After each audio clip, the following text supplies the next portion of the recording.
वासुदेवाय। ओम नमो भगवते वासुदेवाय। ओम नमो भगवते वासुदेवाय। मुखं करोति वाचालं पंगुं लंघयते गिरिं यत्कृपातमहं वन्दे श्रीगुरुदीनतारिणं परमानन्दमाधवं श्रीचैतन्यमीश्वरम्। नारायणं नमस्कृत्यं नरं चैव नरोत्तमं दैवीं सरस्वतीं व्यासं ततो जयमुदीरयेत्। नष्टप्रायेषु भद्रेषु नित्यं भागवत सेवया भगवती उत्तमश्लोके भवताद् भक्तिरहेतुकी। हरे कृष्ण कृष्ण कृष्ण हरे हरे, हरे राम राम राम हरे हरे। हरे कृष्ण कृष्ण कृष्ण हरे हरे, हरे राम राम राम हरे हरे। हरे कृष्ण कृष्ण कृष्ण हरे हरे, हरे राम राम राम हरे हरे। ग्रंथराज श्रीमद् भागवत महापुराण की जय। श्री गुरु गौरांग गोविंद भगवान की जय। सभी भक्तों का बहुत ही हार्दिक स्वागत। आज के श्रीमद् भागवतम कथा सत्र में प्रथम स्कंद प्रथम अध्याय प्रथम श्लोक हम समझ रहे हैं। कृपया करके प्रथम श्लोक का उच्चारण एक बार फिर से मेरे साथ करेंगे। कोशिश करेंगे कि आप इनके शब्दों से थोड़ा अवगत हो और इसको याद करने की आप कोशिश करें। प्रथम स्कंद का नाम है सृष्टि, प्रथम अध्याय का नाम है मुनियों की जिज्ञासा। ये मुनि वो है जो कि नैमिषारण्य में इकट्ठे हुए हैं और सूत गोस्वामी जी से प्रश्न पूछ रहे हैं। अभी वो भाग आगे शुरू होगा। ये वेद व्यास जी की शुरुआत में प्रार्थना है, भगवान श्री कृष्ण का एक विशेष परिचय है, उनको प्रणाम है, उनका ये ध्यान है। पूरे भागवतम में ऐसा कहा गया है, प्रभुपाद जी ने में भी आगे बताया था कि शुरू से लेकर अंत तक ये पूरा कृष्ण का ध्यान है। धीमहि आसानी से ये भागवत ग्रंथ के माध्यम से आप कृष्ण के ऊपर, भगवान के ऊपर मेडिटेट कर सकते हो, ध्यान कर सकते हो। और इस ग्रंथ का नाम अमल पुराण है। उसका एक बहुत बड़ा कारण हम समझ सकते हैं। क्या मल है? तो मल ये है कि बाकी जितने भी पुराण हैं ज्यादातर हमें इस प्रकार से प्रोत्साहित करते हैं कि इस भौतिक जगत में हम कैसे और अधिक सुविधाओं के साथ रह सकें, भौतिक जगत में हम आसानी से सुविधाजनक स्थिति को कैसे प्राप्त कर सकें, ये अधिक से अधिक पुराण बताते हैं। लेकिन भागवतम पुराण बताती है कि आप भौतिक जगत से ही बाहर निकल जाओ और आध्यात्मिक जगत गोलोक वृंदावन चली जाओ। इसलिए ये अमल पुराण है। इसी प्रकार से कि जिस प्रकार एक जेल के अंदर अलग अलग तरह के जेल होते हैं, उसमें सजा के लिए व्यवस्था की गई होती है, तो ज्यादा सजा से थोड़ी कम सजा, फिर थोड़ी कम सजा, उस तरह से व्यक्ति सुविधाजनक जेल में जाने की कोशिश करता है। तो अन्य पुराण सुविधाजनक स्थिति को प्राप्त कराने के लिए मदद कर रहे हैं, लेकिन भागवतम पुराण तो जेल से ही बाहर जाने के लिए हमें सुविधा करा रही है, ऐसा दिव्य ज्ञान हमें दे रही है। दोहरान कीजिए या साथ साथ मेरा उच्चारण कीजिए, साथ में उच्चारण करेंगे। ओम नमो भगवते वासुदेवाय। जन्माद्यस्य तोऽन्वयादितरतश्चार्थेष्वभिघ्नस्वराट् तेने ब्रह्महृदायादिकवये मुह्यन्ति यत् सूरयः। तेजो वारी मृदां यथा विनिमयो यत्र त्रिसर्गो मृषा धाम्ना स्वेन सदा निरस्तकुहकं सत्यं परम धीमहि। एक बार और। ओम नमो भगवते वासुदेवाय। जन्माद्यस्य तोऽन्वयादितरतश्चार्थेष्वभिघ्नस्वराट् तेने ब्रह्महृदायादिकवये मुह्यन्ति यत् सूरयः। तेजो वारी मृदां यथा विनिमयो यत्र त्रिसर्गो मृषा धाम्ना स्वेन सदा निरस्तकुहकं सत्यम परम धीमहि। अनुवाद देखेंगे और ये हम कल समझ चुके थे, अब उसके आगे हम पढ़ने का आज प्रयास करेंगे। सबसे पहले कहा गया है ओम। ओम शब्द का अर्थ हम बार बार समझ चुके हैं, भगवत गीता में भी भगवान ने इसका प्रयोग किया है। ओम भगवान श्री कृष्ण का निराकार प्रतिरूप है, निराकार ध्वनि प्रतिरूप है। फिर लिखा हुआ है भगवते, भगवते अर्थात 6 ऐश्वर्यों से परिपूर्ण, 6 गुणों से परिपूर्ण। और फिर कहा जा रहा है वासुदेवाय, अर्थात वासुदेव, वसुदेव के पुत्र भगवान श्री कृष्ण जो सर्वत्र व्याप्त हैं, वो भगवान श्री कृष्ण। ये इस तरह से उदाहरण से बताया जाता है कि जिस तरह से कहा जाए प्रधानमंत्री के बारे में, अगर कहा जाए ओ सरकार, तो क्या हो गया? वो सीधा सीधा प्रधानमंत्री के लिए बोले नहीं, तो सरकार के बारे में बोले तो ओम, उसी प्रकार से ओ सरकार। फिर बताते हैं कि जो पार्लियामेंट में सबसे ऊंची पोस्ट में बैठे हुए हैं, जिनके पास बहुत सारी शक्ति है, जो पूरे देश को कंट्रोल कर सकते हैं, तो हो गया भगवते। थोड़ा और प्रसन्न हो गया उस व्यक्ति के बारे में जो 6 ऐश्वर्य से परिपूर्ण है, तो भगवान के बारे में हो गया थोड़ा। और फिर कहा जाए कि वो व्यक्ति जिसका नाम नरेंद्र मोदी है, प्रधानमंत्री, तो उसी तरह से यहाँ पर आ गया वासुदेवाय। वो कौन? वो वसुदेव के पुत्र भगवान श्री कृष्ण। तो सीधा सीधा उनका परिचय दिया गया है यहाँ पर भगवान श्री कृष्ण का। अनुवाद, हे प्रभु, हे वसुदेव पुत्र श्री कृष्ण, हे सर्वव्यापी भगवान, मैं आपको सादर नमस्कार करता हूं।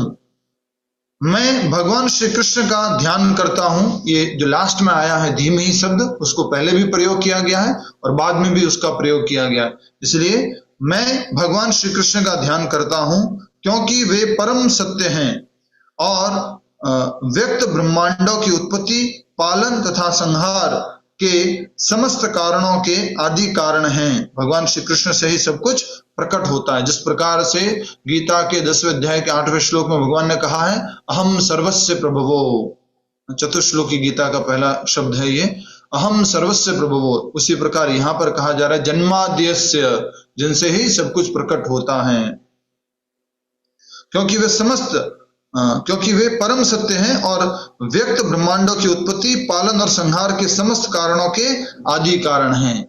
आदि मतलब उनके बाद और कोई कारण नहीं। अगर पूछा जाए इनका कारण क्या, बोले ये, इनका कारण क्या, ये, इनका कारण क्या, ये। कारणों के कारण जहां सब समाप्त हो जाता है वो आदि कारण भगवान श्री कृष्ण, जिनसे सब कुछ शुरू होता है, जहां जाकर सब कुछ समाप्त होता है, उसके बाद और कुछ नहीं है, वो है भगवान श्री कृष्ण। वे प्रत्यक्ष तथा अप्रत्यक्ष रूप से समस्त जगत से अवगत रहते हैं और वे परम स्वतंत्र हैं, स्वराट। और अवगत रहते हैं से उससे क्या अर्थ है? अभिज्ञ, जो शब्द उपयोग किए गए हैं, ये थोड़ा सा आप एक बार समझने का प्रयास करेंगे। क्योंकि स्वतंत्र का मतलब क्या हो गया कि उनको और कोई कंट्रोल नहीं कर सकता, वो सबके कंट्रोलर हैं, उनको कोई और कंट्रोल नहीं कर सकता। इसलिए कहा जा रहा है परम स्वतंत्र, क्योंकि उनसे परे कोई अन्य कारण है ही नहीं। उन्होंने ही सर्वप्रथम आदि कवि ब्रह्मा को, तो यहाँ पर शब्द लिखा हुआ है तेने ब्रह्म हृदय आदि कवे। आदि कवि कौन है? ब्रह्मा जी। और यहाँ ब्रह्म शब्द का अर्थ ब्रह्मा जी नहीं है, यहाँ ब्रह्म शब्द का अर्थ क्या है? वैदिक ज्ञान। देखिए वर्ड टू वर्ड मीनिंग में क्या लिखा है? वैदिक ज्ञान। तो भगवान श्री कृष्ण ने सर्वप्रथम हृदय के अंदर, हार्ट में ब्रह्मा जी को ज्ञान दिया, और इसीलिए भगवान श्री कृष्ण सभी ज्ञानियों में सर्वश्रेष्ठ हैं, सभी वैदिक ज्ञानों के ज्ञाता हैं, क्योंकि उन्होंने आदि कवि ब्रह्मा जी को भी ज्ञान दिया था। उन्हीं के कारण बड़े बड़े मुनि तथा देवता उसी प्रकार मोह में पड़ जाते हैं जिस प्रकार अग्नि में जल तथा जल में स्थल देखकर कोई माया द्वारा मोहग्रस्त हो जाता है। मुह्यंति यत सूर्य तेजो वारिम यथा विनिमयो। विनिमय जब होता है पानी का, प्रकाश का, जल का और स्थल का, इस तरह से जब ये पंच महाभूतों का आपस में विनिमय होता है तो कुछ चीजें प्रकट होती हैं। और प्रभुपाद जी ने तात्पर्य में बताया था कि जो कुछ भी इस भौतिक जगत में हम देख रहे हैं वो किनसे आया है? उसके आदि कारण कौन है? भगवान। क्यों? क्योंकि पंच महाभूत जो है उसके कारण भगवान श्री कृष्ण है। और आपस में ये जो पंच महाभूत पृथ्वी, जल, अग्नि, वायु, आकाश का जो मिलन होता है, विनिमय होता है, उस आधार पर वस्तुएं प्रकट होती है। उन्हीं के कारण ये समस्त भौतिक ब्रह्मांड जो प्रकृति के 3 गुणों की प्रतिक्रिया के कारण अस्थायी रूप से प्रकट होते हैं, वास्तविक लगते हैं, जबकि वे अवास्तविक होते हैं। तो ये जितने भी ब्रह्मांड हैं, ब्रह्मांड के अंदर जो वस्तुएं हैं, प्रकृति के 3 गुणों के कारण हैं, और वो हमें लगती स्थायी है लेकिन वो अस्थायी है, टेम्परेरी है। हमें लगता है परमानेंट है लेकिन ये कुछ परमानेंट नहीं है। अतः मैं उन भगवान श्री कृष्ण को ध्यान करता हूं कि जिनके कारण ये सब कुछ हो रहा है। जो अस्थायी है प्रतीत हो रहा है, स्थायी प्रतीत हो रहा है। बड़े बड़े मुनियों को, देवी देवता आदि को इस तरह से, जो स्वतंत्र हैं, जो अभिज्ञ हैं, जो जन्माद्य है, जो सभी कारणों के कारण हैं, जो सभी ज्ञान के स्रोत हैं, जो आदि हैं, उन भगवान को मैं प्रणाम करता हूं। उनका मैं, ऐसे श्री कृष्ण भगवान का मैं ध्यान करता हूं, जो भौतिक जगत के भ्रामक रूपों से सर्वथा मुक्त हैं। उनके ऊपर किसी भी प्रकार की भौतिकता नहीं आती है, नहीं प्रभाव डालती है। अपने मुक्त, अपने दिव्य धाम में निरंतर निवास करते हैं और हमेशा अपने आध्यात्मिक जगत, गोलोक, वृंदावन, वैकुंठ धाम आदि में निवास करते हैं। मैं उनका ध्यान करता हूं क्योंकि वे ही परम सत्य हैं। 2 बात बार बार आई हैं, वो परम सत्य है, मैं उनका ध्यान करता हूं। उनके परे और कोई परम सत्य नहीं है, वही आदि है, वही परम है, उन्हीं से सब कुछ शुरू होता है। इस बात को प्रभुपाद जी ने अच्छे से समझाया था और हमने बहुत ही सुंदर बात देखी थी कि परम भगवान का सीधा सीधा परिचय दिया गया, परम सत्य का सीधा सीधा परिचय दिया गया कि वो देवकी के पुत्र भगवान श्री कृष्ण वो परम सत्य हैं। फिर तात्पर्य में हमने देखा कि अगर उन परम भगवान को कोई नाम देना चाहे, क्योंकि उनके बहुत सारे नाम हैं, अगर एक कोई नाम देना चाहे तो वो क्या है? सर्वाकर्षक, अर्थात कृष्ण, श्री कृष्ण उनका नाम है। फिर आगे हमने इस प्रकार से देखा कि चैतन्य महाप्रभु ने इस श्रीमद् भागवत को क्या कहा गया है? निर्मल पुराण या अमल पुराण, प्रेम पुमार्थो महान, जो हमने पढ़ा था पहले भागवतम में, श्लोक में पढ़ा था इसके भूमिका के अंतर्गत। तो निर्मल पुराण जो सबके अमल को, मल को क्या कर देता है? निकाल देता है। और क्या क्या मल हो सकता है? तो जो हमारे हृदय में मल है उसको भी ये भागवत पुराण पूरी तरह से साफ कर देता है, मुक्त कर देता है। फिर हमने देखा कि वेद व्यास जी इतने सारे उपनिषद लिख दिए, पुराण लिख दिए, लेकिन संतुष्ट नहीं थे। तो उनके गुरुदेव नारद मुनि ने उनको कहा कि आप भगवान श्री कृष्ण की दिव्य लीलाओं और कार्यकलापों को लिखो। उसके बारे में उन्होंने उपदेश दिया और वो ग्रंथ कौन सा बना जिसको हम पढ़ रहे हैं? श्रीमद् भागवतम। इसलिए ये ग्रंथ जो है ये उनकी परिपक्व अवस्था में आया है सारे शास्त्रों के लिखने के बाद। फिर हमने आगे देखा था कि ऐसी जिज्ञासा मनुष्य के लिए स्वाभाविक है क्योंकि उसकी चेतना विकसित है जो पशुओं की तुलना में उच्च है। तो क्या जिज्ञासा हुई थी कि सृष्टि का कारण कौन है, सृष्टि कैसे आई है? ऐसी जिज्ञासा स्वाभाविक है, प्रभुपाद जी कह रहे। तो हमारे भागवतम में क्या उदाहरण दिया, क्या उत्तर दिया इसका? सीधा सीधा बोले, वे कहते हैं कि भगवान श्री कृष्ण समस्त सृष्टियों के उद्गम हैं, उनसे ही सब कुछ आया है। सब कुछ खुद ने भी बोल दिया गीता में, ऐसे कोई देवी देवता नहीं है। इस बात की ओर गौर करना और सोचना, विचार करना कि कोई देवी देवता या कोई सीधे सीधे विस्तार इस तरह से नहीं बोलते हैं कि मैं वो परम भगवान हूं, मेरे से परे, मेरे से ऊपर और कोई वो भगवान नहीं है, मैं ही वो परम सत्य हूं। ऐसा सीधा सीधा मात्र भगवान श्री कृष्ण ही बोलते हैं भगवद गीता में। ठीक है। फिर आगे हमने देखा कि ये जो सृष्टि होती है उसमें क्या होता है? कुछ समय सृष्टि होती है, फिर पालन होता है, फिर संहार होता है। इन सभी के आदि कारण भगवान श्री कृष्ण है, वो उनकी इच्छा से ही होता है। बाद में ये दायित्व और लोगों को दिया गया। जो ब्रह्मांड के अंतर्गत जो सृष्टि है वो ब्रह्मा जी, उसका पालन जो है वो गर्भोदक्षाय विष्णु, और जो संहार जो है वो किसको दिया गया है? शिव जी को, महादेव जी को।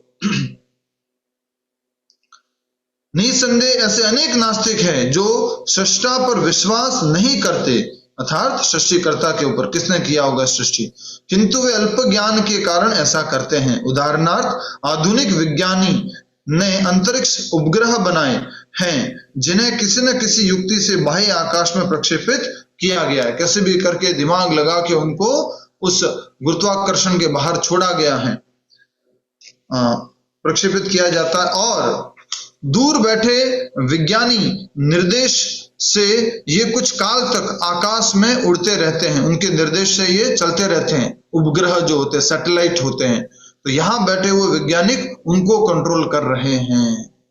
इसी प्रकार असंख्य तारों तथा ग्रहों से युक्त समस्त ब्रह्मांड भगवान की बुद्धि द्वारा नियंत्रित होते हैं। ये बहुत तार्किक बात है, लॉजिकल बात है, और उसको प्रभुपाद जी ने भागवत के तात्पर्य में लिखा है। इसलिए भागवतम कोई भावुक ग्रंथ नहीं है, भागवतम एक विज्ञान है, जो भी कल हमने पढ़ा था तात्पर्य के अंतर्गत। आज हम यहाँ से आगे प्रारंभ कर रहे हैं, कृपया करके ध्यान पूर्वक अच्छे से पढ़ेंगे साथ साथ, और अच्छे से समझने की कोशिश करेंगे। ये तात्पर्य बड़ा है और हम कोशिश करते हैं कि आज हम इसको पूरा कर लें। वैदिक साहित्य में यह कहा गया है कि परम सत्य पूर्ण पुरुषोत्तम भगवान समस्त पुरुषों में प्रधान है। प्रथम सृजित जीव ब्रह्मा से लेकर एक छोटी से छोटी चींटी सभी तक में सभी के सभी जीव हैं, सभी के सभी जीव हैं। लेकिन भगवान क्या है? पूर्ण पुरुषोत्तम भगवान है। बाकी सब जीव है, ब्रह्मा जी से लेकर एक छोटी से छोटी चींटी भी। ब्रह्मा से श्रेष्ठ भी अपनी अपनी निजी क्षमताओं वाले अन्य व्यक्तित्व हैं, और श्री भगवान भी ऐसे ही एक व्यक्तित्व हैं। तो व्यक्तित्व, जब बार बार शब्द आ रहा है, इसका मतलब याद रखना हमेशा के लिए कि वो जो परम शक्ति है, जो ब्रह्मा जी से भी परे शक्तिशाली है, वो कौन है? एक पर्सन है। व्यक्ति मतलब समझ रहे हैं, व्यक्ति हमारे जैसा एक व्यक्ति है, लेकिन उनके पास शक्ति कितनी है? इशारा करके बताएंगे, इतनी। कितनी? असीमित, असंख्य शक्ति है, अनंत शक्ति है। इस बात को ध्यान रखिएगा। ब्रह्मा से श्रेष्ठ भी अपनी अपनी निजी क्षमताओं वाले अन्य व्यक्तित्व हैं, और श्री भगवान भी ऐसे ही एक व्यक्तित्व हैं। जिस प्रकार अन्य जीव व्यक्ति हैं, उसी प्रकार श्री भगवान भी एक व्यक्ति हैं। इसको अंडरलाइन कर लो, क्या डिफरेंस है वो भी देखेंगे। जिस प्रकार एक अन्य जीव व्यक्ति है, उसी प्रकार श्री भगवान भी एक व्यक्ति है। किंतु परमेश्वर या परम पुरुष में उत्कृष्टतम बुद्धि होती है। हमारे अंदर भी बुद्धि है, और भगवान में उत्कृष्टम बुद्धि है। नेक्स्ट, और उनमें विभिन्न प्रकार की श्रेष्ठतम अचिंत्य शक्तियां होती हैं। हमारे अंदर जो शक्तियां हैं वो लिमिटेड हैं। लिमिटेड को क्या बोलेंगे हिंदी में? लिमिटेड, फिक्स नहीं, लिमिटेड। ठीक है, कोई कमेंट करके बताना हिंदी में क्या बोलेंगे। तो उनमें विभिन्न प्रकार की श्रेष्ठतम अचिंत्य शक्तियां होती हैं, और हमारे अंदर कुछ ही शक्तियां पाई जाती हैं, और कुछ मात्रा में, सीमित मात्रा में वो शक्तियां पाई जाती है। धन्यवाद सभी का जो हिंदी में बताएं। हमारे अंदर सीमित मात्रा में कुछ शक्तियां पाई जाती है, और हमारे पास अचिंत्य शक्तियां नहीं होती हैं। यदि मनुष्य का मस्तिष्क अंतरिक्ष उपग्रह बना सकता है, तब तो कोई भी बहुत आसानी से कल्पना कर सकता है कि मनुष्य से उच्चतर कोटि का मस्तिष्क ऐसी आश्चर्यजनक वस्तुएं बना सकता है जो कहीं अधिक श्रेष्ठ हो। ठीक है, समझ में आ रहा है ना? ये तो यस नो जल्दी से बता दो। अच्छा, वो भगवत गीता वाला यस नो याद करते हैं हम। ये होता है यस और ये होता है नो। ठीक है, बताओ जल्दी से। यस समझ में आ रहा है? ओके, और ये है नो। ठीक है, आशीर्वाद देते रहना, बीच बीच में पूछता रहूंगा, तो आप ऐसे करके आशीर्वाद दे देना। धन्यवाद। तो भगवान कृष्ण के बारे में कह रहे हैं कि अगर मनुष्य ऐसे उपग्रह बना सकता है, सैटेलाइट बना सकता है, तो परम उत्कृष्ट बुद्धि वाले, सर्वोत्कृष्ट बुद्धि वाले भगवान के आश्चर्यजनक वस्तुएं नहीं बना सकते? विचारवान व्यक्ति इस तर्क को आसानी से स्वीकार कर लेगा, किंतु कुछ ऐसे कट्टर नास्तिक होते हैं जो इससे कहीं सहमत नहीं होंगे, इससे कभी सहमत नहीं होंगे कि ये कोई व्यक्ति है और ये व्यक्ति ने जगत बनाया है और व्यक्ति जगत का संचार कर रहा है और उस व्यक्ति की बुद्धि काम कर रही है। थोड़ा सा आपको एकदम से थोड़ा जागृत करने के लिए छोटी सी कहानी जो बार बार समझ चुके हैं उसको बताता हूं मैं, कि न्यूटन था और न्यूटन का एक मित्र था। न्यूटन क्या भगवान में विश्वास करता था, भगवत गीता पढ़ता था, उसका मित्र विश्वास नहीं करता था। तो न्यूटन ने क्या किया, एक वर्किंग सोलर मॉडल बनाया। वर्किंग सोलर मॉडल मतलब सूर्य है, चंद्रमा है, पृथ्वी है, सारा एक मॉडल बनाया अपने टेबल के ऊपर लेबोरेटरी में और उसको उसने रख दिया। नेक्स्ट डे उसने अपने दोस्त को इनवाइट किया, दोस्त आया, दोस्त ने मॉडल को देखा और वो वर्किंग सोलर मॉडल को देख के दोस्त बोलता है, Newton what is this, amazing, surprising, ये कैसे हो सकता है, कैसे ये सब कुछ हो रहा है, किसने बनाया?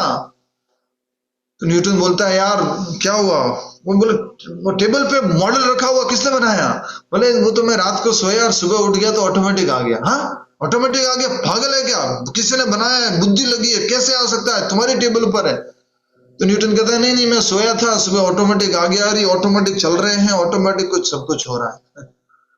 तो न्यूटन का दोस्त बोलता है, थोड़ा शॉर्ट में बता रहा हूं आपको, कि देख अगर तूने नहीं बताया किसने बनाया है, किसकी बुद्धि लगी है इसमें, तो मैं आज से तेरा दोस्त नहीं। तो न्यूटन बोलता है देख, ये छोटा सा सोलर मॉडल बनाने के लिए बुद्धि चाहिए? बोले हाँ चाहिए।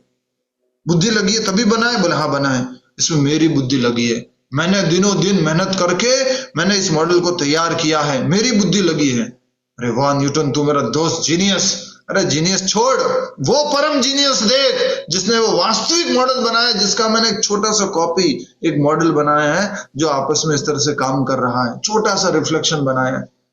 इसमें भी शक्ति कम होता है, ये धड़ा धड़ धड़ धड़ सब गिर जाएगा। जो भी मैंने पृथ्वी बनाया, सूर्य बनाया, सब चंद्रमा बनाया, सब गिर जाएगा।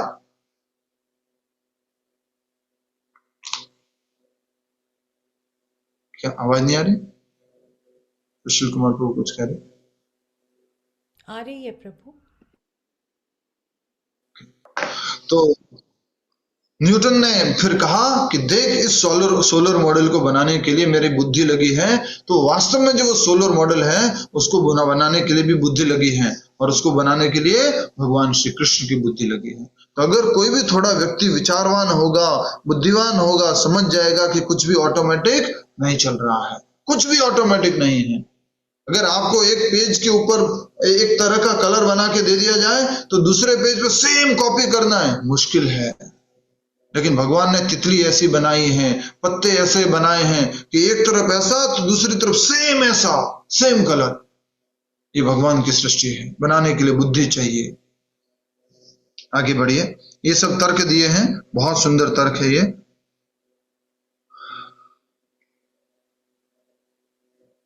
किंतु श्रीला व्यासदेव परम बुद्धिमान को परमेश्वर रूप में पूर्ण रूप से स्वीकार करते हैं और इस परम बुद्धिमान को परमेश्वर या पूर्ण पुरुषोत्तम भगवान के रूप में संबोधित करते हुए नमस्कार करते हैं। अंडरलाइन कर लो कि वेद व्यास जी ने तो इसको स्वीकार कर लिया। क्या हमारे पास वेद व्यास जी से ज्यादा बुद्धि है? कि हम ज्यादा समझदार है वेद व्यास जी से? तो वेद व्यास जी ने उनको क्या कहा? पर या परमेश्वर या पूर्ण पुरुषोत्तम भगवान के रूप में संबोधित करते हुए नमस्कार करते हैं। यह परमेश्वर श्री कृष्ण ही है, जैसा कि श्रील व्यासदेव ने श्रीमद् भगवद गीता में तथा अपने अन्य शास्त्रों में और विशेष रूप से श्रीमद् भागवतम में स्वीकार किया है। वो परमेश्वर श्री कृष्ण है। कौन वो? परमेश्वर पूर्ण पुरुषोत्तम है कौन? कृष्ण। इस बात को याद रखिएगा हमेशा, वो पूर्ण पुरुषोत्तम परमेश्वर, वो परम तत्व, वो परम सत्य, वो परम भगवान, वो परम ईश्वर है कौन? वो श्री कृष्ण। ये बार बार वेद व्यास जी ने क्लियर कर दिया है। श्रीमद् भगवद गीता में श्री भगवान कहते हैं कि उनसे बढ़कर कोई पर तत्व या अंतिम लक्ष्य नहीं है। क्या श्लोक है? गीता 7वां अध्याय 7वां श्लोक। जब भी श्लोक यहाँ पे उच्चारण किया जाएगा आपके लिए मेमोरी में फिट होता जाएगा, तो बार बार आप बोलेंगे, रिपीट करेंगे तो याद होगा। मत्तः परतरं नान्यत् किंचिदस्ति धनंजय। हे धनंजय, मेरे से ऊपर, मेरे से परे कोई परम सत्य नहीं है, परम तत्व नहीं है। ठीक है, इसलिए श्रील व्यासदेव तुरंत उन पर तत्व भगवान श्री कृष्ण की पूजा करते हैं, जिनकी दिव्य लीलाओं का वर्णन 10वें स्कंद में हुआ है। तो सबसे पहले जो ये श्लोक बोला है वेद व्यास जी ने, धीमहि, ध्यान करता हूं, जो पहला श्लोक आज हम पढ़ रहे हैं, जो हमने कल पढ़ा था, उसमें वेद व्यास जी क्या कर रहे हैं? भगवान की स्तुति कर रहे हैं, भगवान की पूजा कर रहे हैं, उनका लीला गुणगान कर रहे हैं, उनकी शक्तियों का गुणगान कर रहे हैं। ये भगवान का श्रवणम कीर्तनम स्मरणम पाद सेवनम अर्चनम वंदनम, ये वंदनम है, भगवान की वंदना करना है। ठीक है, तो ये सब लीला कहां पर आएगी? भगवान श्री कृष्ण की, जो परम सत्य है, जो परमेश्वर है, जो पूर्ण पुरुषोत्तम है, जो परम भगवान है, जो परम ईश्वर है, उन्होंने लीला भी की है। क्या उनके बारे में हम जान सकते हैं कि वो क्या करते हैं, कैसे करते हैं, कहां रहते हैं, क्या क्या लीला की है? हाँ, जान सकते हो। वो सब कहां आएगा? 10वें स्कंद। उसका कुछ भाग पहले स्कंद में भी आएगा, 10वें स्कंद में भी है, मूल रूप से 10वें स्कंद में। इसलिए कोई भी ग्रंथ शुरू करने से पहले, कोई भी शास्त्र शुरू करने से पहले उनको प्रणाम कर रहे हैं, भगवान श्री कृष्ण को जिनका ये ग्रंथ है उनको प्रणाम कर रहे हैं। निष्ठाहीन व्यक्ति सीधे 10वें स्कंद में और विशेषकर उन 5 अध्यायों में पहुंच जाते हैं जिनमें श्री भगवान की रास लीला का वर्णन है। उसको बोलते हैं रास पंचाध्याय। क्या बोलते हैं? रास पंचाध्याय।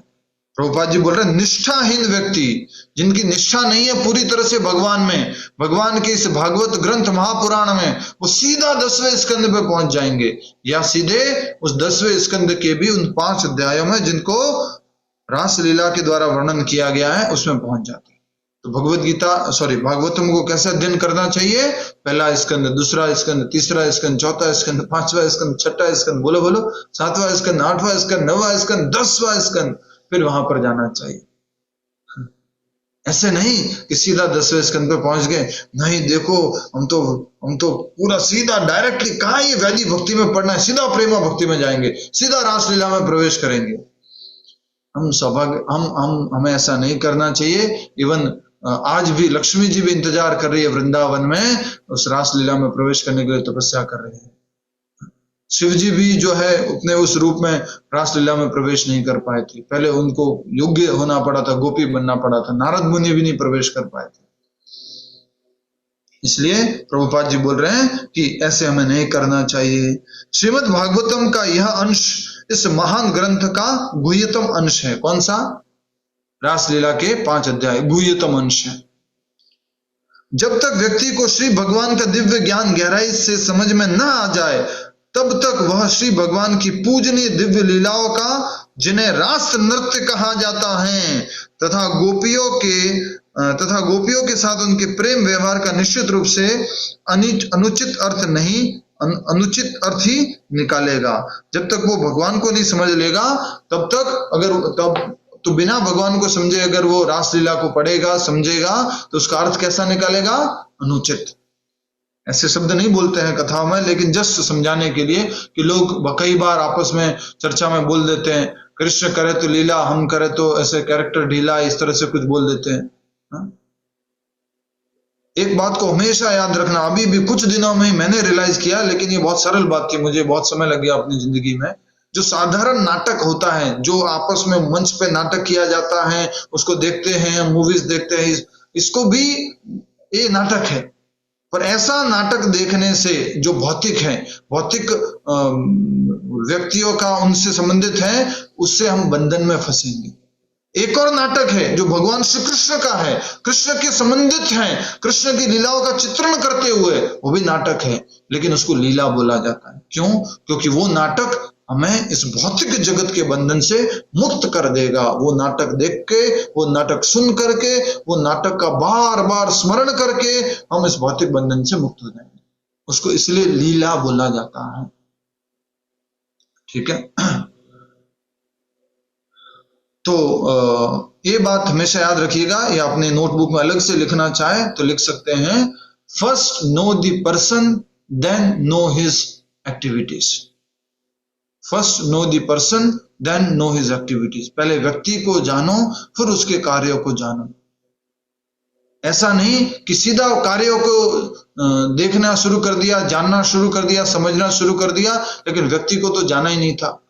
अगर बिना व्यक्ति को जाने उसके कार्यों को जानोगे तो गलत अर्थ निकालोगे।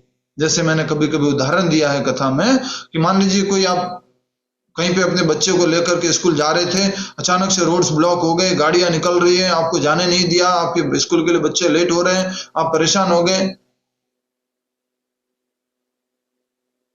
आपने फिर उल्टा सुल्टा सोचना शुरू कर दिया, गलत बोलना शुरू कर दिया, कौन है ये, कौन वीआईपी है, ये वो। और बाद में जब अगर आपको मालूम होता पहले कि ये कौन है, ये भारत का प्रधानमंत्री है, अभी देश के विशेष कार्य के लिए अभी निकल रहा है, और उसके लिए हमारा कर्तव्य बनता है कि हम उनको मार्ग दें, हम थोड़ा इंतजार करें, तब वो व्यक्ति जो है समझ पाएगा। यस ठीक है, ओके, प्रधानमंत्री जी थे, ठीक है। पहले व्यक्ति को जानना है, फिर हम व्यक्ति के कार्यों को समझ पाएंगे। इसलिए first read Bhagavad Gita, then read Bhagavatam, जिससे कि कृष्ण की लीलाओं को समझ पाओ। ठीक है, समझ में आया? यस, नो, जल्दी से, फास्ट। ठीक है, धन्यवाद। राइट हैंड से ही देना, लेफ्ट हैंड से आशीर्वाद। यह विषय अत्यंत आध्यात्मिक है। क्या? श्रीमद् भागवतम के अंदर ये 10वां स्कंद और उसके अंदर ये रासलीला और रास नृत्य। केवल ऐसे मुक्त पुरुष जिन्होंने क्रमशः परमहंस अवस्था प्राप्त कर ली है, वह इस रास नृत्य का दिव्य आस्वादन कर सकते हैं। हमें सीधा इसका आस्वादन नहीं समझ में आएगा। हम आस्वादन करने जाएंगे तो हमें क्या लगेगा, ये क्या है, कृष्ण ऐसे कर रहे हैं, ये भगवान है, चोरी कर रहा है, गोपियों के वस्त्र चोरी कर दिए, गोपियों की इस अवस्था में नृत्य किया, उनको उनके पतियों से अलग किया उन्होंने, तो हमारे को आस्वादन नहीं आएगा। आएगा क्या आस्वादन? बोलो, ऐसा सुनते नहीं आएगा। आस्वादन कब आएगा? जब हम कृष्ण को जानेंगे। कृष्ण कौन है, ये गोपियां कौन है, और ये गोप बालक कौन है, क्या लीला हो रही है, पहले जब उनको जानेंगे तब हम आस्वादन ले पाएंगे। अभी आस्वादन नहीं ले पाएंगे। इसलिए हमें क्रमशः अध्ययन करना है और धीरे धीरे इस परमहंस अवस्था को प्राप्त करना है। परमहंस, हंस क्या करता है? दूध और पानी को अलग अलग कर देता है। उसी प्रकार से हम जो है इस अवस्था को जब प्राप्त करेंगे तब हम समझ पाएंगे कि दिव्य लीला क्या है भगवान श्री कृष्ण की। इसको अंडरलाइन कर लो। केवल ऐसे मुक्त पुरुष जिन्होंने क्रमशः परमहंस अवस्था प्राप्त कर ली है, इस रास नृत्य का दिव्य आस्वादन कर सकते हैं। हम आस्वादन नहीं कर सकते। इशारा करो जल्दी से। हम आस्वादन नहीं कर सकते, हमें नहीं समझ में आएगा अभी। अतः श्रील व्यासदेव पाठक को अवसर प्रदान करते हैं कि श्री भगवान की लीलाओं के सार का आस्वादन करने के पूर्व वे धीरे धीरे आत्म साक्षात्कार का विकास करें। वेद व्यास जी ऐसा पाठक को अवसर प्रदान कर रहे हैं। क्या अवसर है ये? कौन बताएगा? उत्तर दीजिए जल्दी से। क्या अवसर प्रदान किया वेद व्यास जी ने? Yes, please raise your hand. Suman Mata ji बताइए, क्या अवसर प्रदान किया वेद व्यास जी ने? बोलिए, अनम्यूट कर सकते हैं। हाँ, हरे कृष्णा प्रभु जी। भगवान की लीलाओं को समझने के लिए हमें पहले से वो तैयार कर रहे हैं, सब कुछ बता रहे हैं उनकी कि आपको किस तरह से लीला तक पहुंचना है। किस तरह से तैयार कर रहे हैं? ये भागवतम की तरह ज्ञान देकर के। पहला स्कंद, दूसरा स्कंद, तीसरा स्कंद, चौथा स्कंद, ये देकर के हमें तैयार कर रहे हैं। नहीं तो वो डायरेक्टली जो नारद मुनि ने बोला था कि आपने दिव्य भगवान श्री कृष्ण की लीलाओं का तो वर्णन किया ही नहीं किसी ग्रंथ में, तो सीधा 10वां स्कंद लिख सकते थे। लेकिन नहीं, क्रमशः उसको समझने के लिए हमें तैयार किया जा रहा है। ठीक है। अतः श्रील व्यासदेव पाठक को अवसर प्रदान करते हैं कि श्री भगवान की लीलाओं के सार का आस्वादन करने के पूर्व वे धीरे धीरे आत्म साक्षात्कार का विकास करें। इसलिए वे जानबूझकर गायत्री मंत्र धीमहि का आह्वान करते हैं। यह गायत्री मंत्र आध्यात्मिक रूप से उन्नत व्यक्तियों के लिए है। धीमहि, ध्यान करता हूं।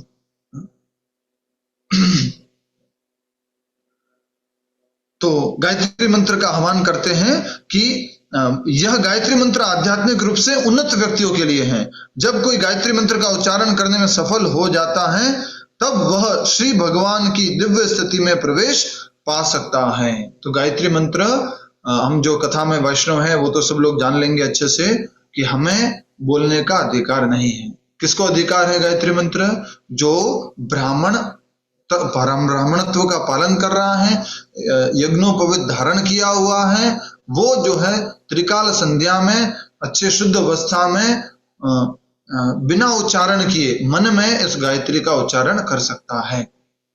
ठीक है, ऐसा नहीं कि डोरबेल लगा लिए, टिंग टिंग सीधा शुरू हो गया, मोबाइल रिंगटोन लगा दिया है, ये तरीका ठीक नहीं है। लेकिन कुछ लोगों ने ऐसा सोचा क्यों नहीं इसको भी सब लोगों को बांटा जाए। जैसे चैतन्य महाप्रभु ने हरे कृष्ण बांटा ना, हरे कृष्ण महामंत्र, ऐसे ही हमारे हरिद्वार के एक आचार्य हुए हैं, नाम नहीं लूंगा मैं, उन्होंने भी इसको ऐसे ही बांट दिया, लो ये भी लो, सब ले। अरे बांट लिया है ऑलरेडी चैतन्य महाप्रभु ने जो चाहिए इस कलयुग के लिए, और अलग से बांटने की आवश्यकता नहीं है। यही महामंत्र बांटो सबको अगर बांटना है तो, हरे कृष्ण महामंत्र। नहीं तो अपराध हो जाएगा बिना योग्यता के अगर उस मंत्र का उच्चारण करेंगे तो। अतः गायत्री मंत्र के सफल जप के लिए मनुष्य में ब्राह्मण जैसे गुणों का समावेश होना चाहिए या फिर उसे पूर्ण रूप से सतोगुणी होना चाहिए, तभी वह ठीक से गायत्री मंत्र जप सकता है और श्री भगवान के नाम, यश, गुणों आदि की दिव्य अनुभूति प्राप्त कर सकता है। तो भगवान के अगर हमें नाम रूप यश गुण लीला आदि की अनुभूति प्राप्त करनी है तो हमें योग्य बनना होगा। ये पॉइंट समझ लीजिए। मुख्य रूप से मुख्य बिंदु क्या है? हमें भगवान श्री कृष्ण की लीलाओं को, उनके यश को, उनके गुणों को समझने के लिए क्या बनना होगा? योग्य। जैसे महाभारत की ऐसी बहुत सारी लीला है, उसको देख करके हमें लगे कृष्ण ने ऐसा क्यों किया? क्यों युधिष्ठिर को बोला कि तुम बोल दो कि अश्वत्थामा हाथी मारा गया, बोल दो? क्यों बोला उन्होंने? क्यों अर्जुन को भेजा विश्व पितामह के पास? क्यों उनको द्रौपदी को भेजा विश्व पितामह के पास भगवान ने? क्यों भगवान ने दुर्योधन को बोला कि अपनी माँ के पास जा रहे हो तो अपने अंतः अंग को ढक लो पत्तों से, ऐसे मत जाओ, नग्न अवस्था में नहीं जाना चाहिए, तो उन्होंने वो ढक लिया। तो इस प्रकार क्यों भगवान ने ऐसा किया? हमारे मन में प्रश्न आ सकता है। तो उस सब को जानने के लिए हमें योग्य बनना होगा, तब हम समझ पाएंगे। हाँ, ऐसे ही इन करोड़ों अरबों मंदिरों में उन ठाकुर जी की पूजा नहीं हो रही है जो गलत शिक्षा दे दिए या चोरी करा दिए या वस्त्र चुरा लिए, उनका तुम पूजा करने लग गए। है कोई ऐसा व्यक्ति इस दुनिया में एक भी कोई व्यक्ति है आज तक पूरे हिस्ट्री में कि जो कोई चोर था उसको आपने मंदिर में बिठा दिया, पूजा करने लग गए, जेल में डाल दिया उसको आपने? एकमात्र भगवान श्री कृष्ण है। ठीक है, आगे पढ़ते हैं। श्रीमद् भागवतम श्री भगवान की अंतरंगी शक्ति द्वारा प्रकट किए गए उनके स्वरूप का आख्यान है। अंतरंगी शक्ति, अंतरंगा शक्ति, राधा रानी, भगवान की दिव्य शक्ति, वो जो है उसके द्वारा ही श्रीमद् भागवतम जो है उसमें भगवान श्री कृष्ण के स्वरूप का आख्यान किया गया है। कौन भगवान श्री कृष्ण? भगवान श्री कृष्ण के क्या विशेष गुण हैं, क्या उनकी लीला है, उनको इन श्रीमद् भागवतम में प्रकट किया गया है। और यह अंतरंगी शक्ति हमारे अनुभव गम्य दृश्य जगत को उत्पन्न करने वाली बहिरंग शक्ति से भिन्न होती है।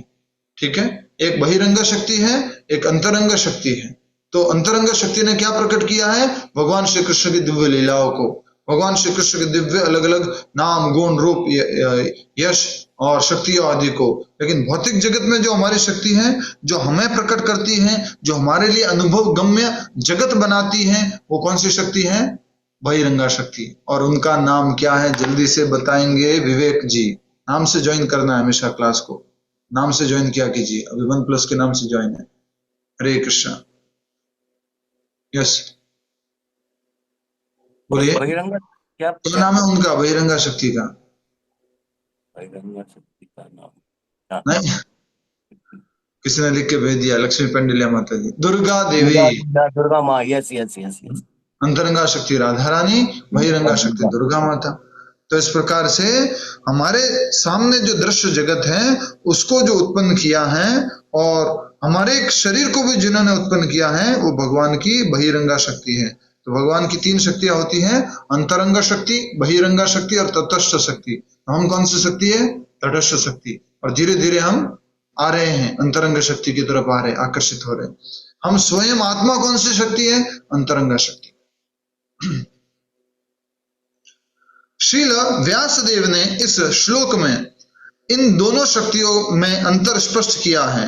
वे कहते हैं कि प्रकट अंतरंगी शक्ति वास्तविक है, जबकि भौतिक जगत के रूप में प्रकट होने वाली बहिरंगी शक्ति अनित्य है और मृग मरीचिका के समान भ्रामक है। अंतरंग शक्ति तो वास्तविक है, शाश्वत है, नित्य है। बहिरंगा शक्ति भ्रामक है, अनित्य है और मोहित करने वाली है। समझ में आया आपको? नहीं समझ में आया तो उसको नोट कर लेना, बाद में जरूर प्रश्न पूछ लेना। फिर से बता रहा हूं, अंतरंग शक्ति क्या है? शाश्वत है, नित्य है, भगवान की दिव्य लीलाओं में सहयोग करने वाली है, आध्यात्मिक जगत को, आध्यात्मिक वस्तुओं को, आध्यात्मिक चेतनाओं को प्रकट करने वाली है। भौतिक शक्ति, बहिरंगा शक्ति जो मोहित करने वाली है, जो अनित्य है, टेम्परेरी है, ये जो ये भौतिक जगत है, और वो हम सब लोगों को भ्रमित करने वाली है। और किसके बराबर तुलना की गई है? मृग मरीचिका। मृग मरीचिका क्या होती है? मिराज, जैसे इंग्लिश में बोलते हैं। रोड पे जाते हैं, दिखता क्या है? रोड है, रोड के ऊपर चल रहे हैं, गर्मी पड़ रही है, और थोड़ा दूर देखते हैं तो जल दिखता है। तो ये हमारे श्लोक में भी 2 उदाहरण प्रस्तुत किए गए थे कि जिस प्रकार अग्नि में जल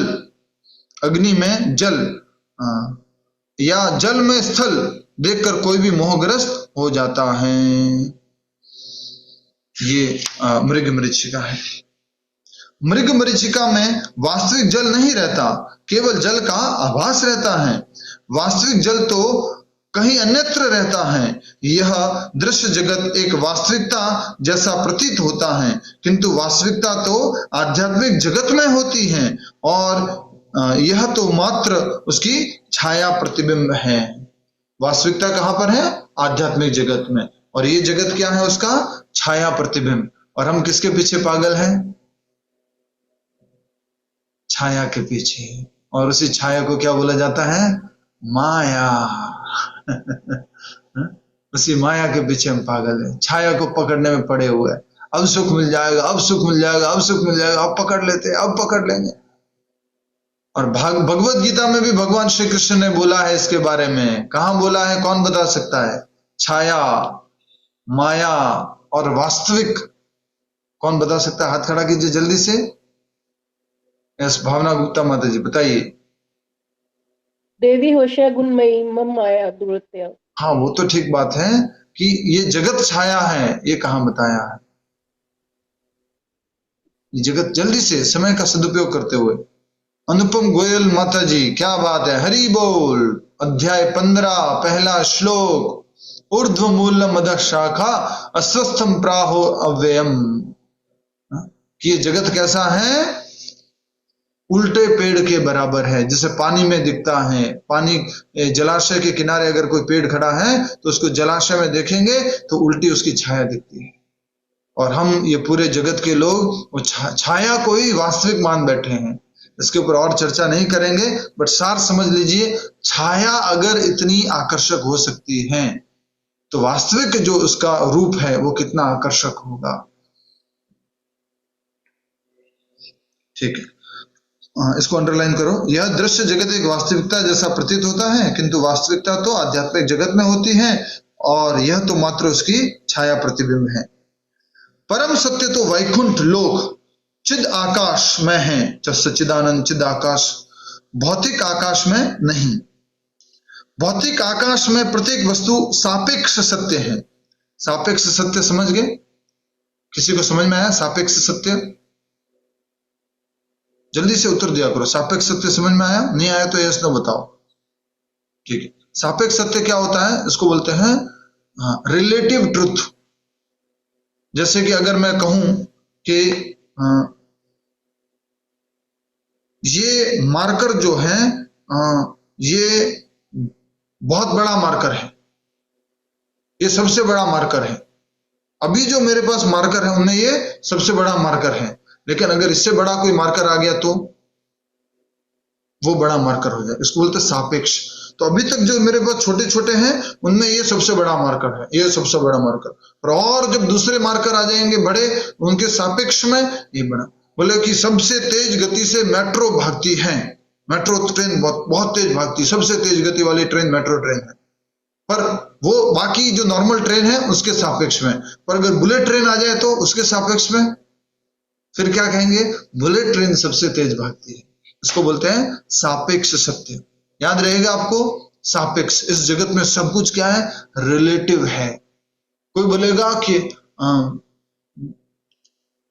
मेरे जीवन में सबसे अधिक दुख है, क्या बताऊं मैं, कितना दुख है मेरे जीवन में।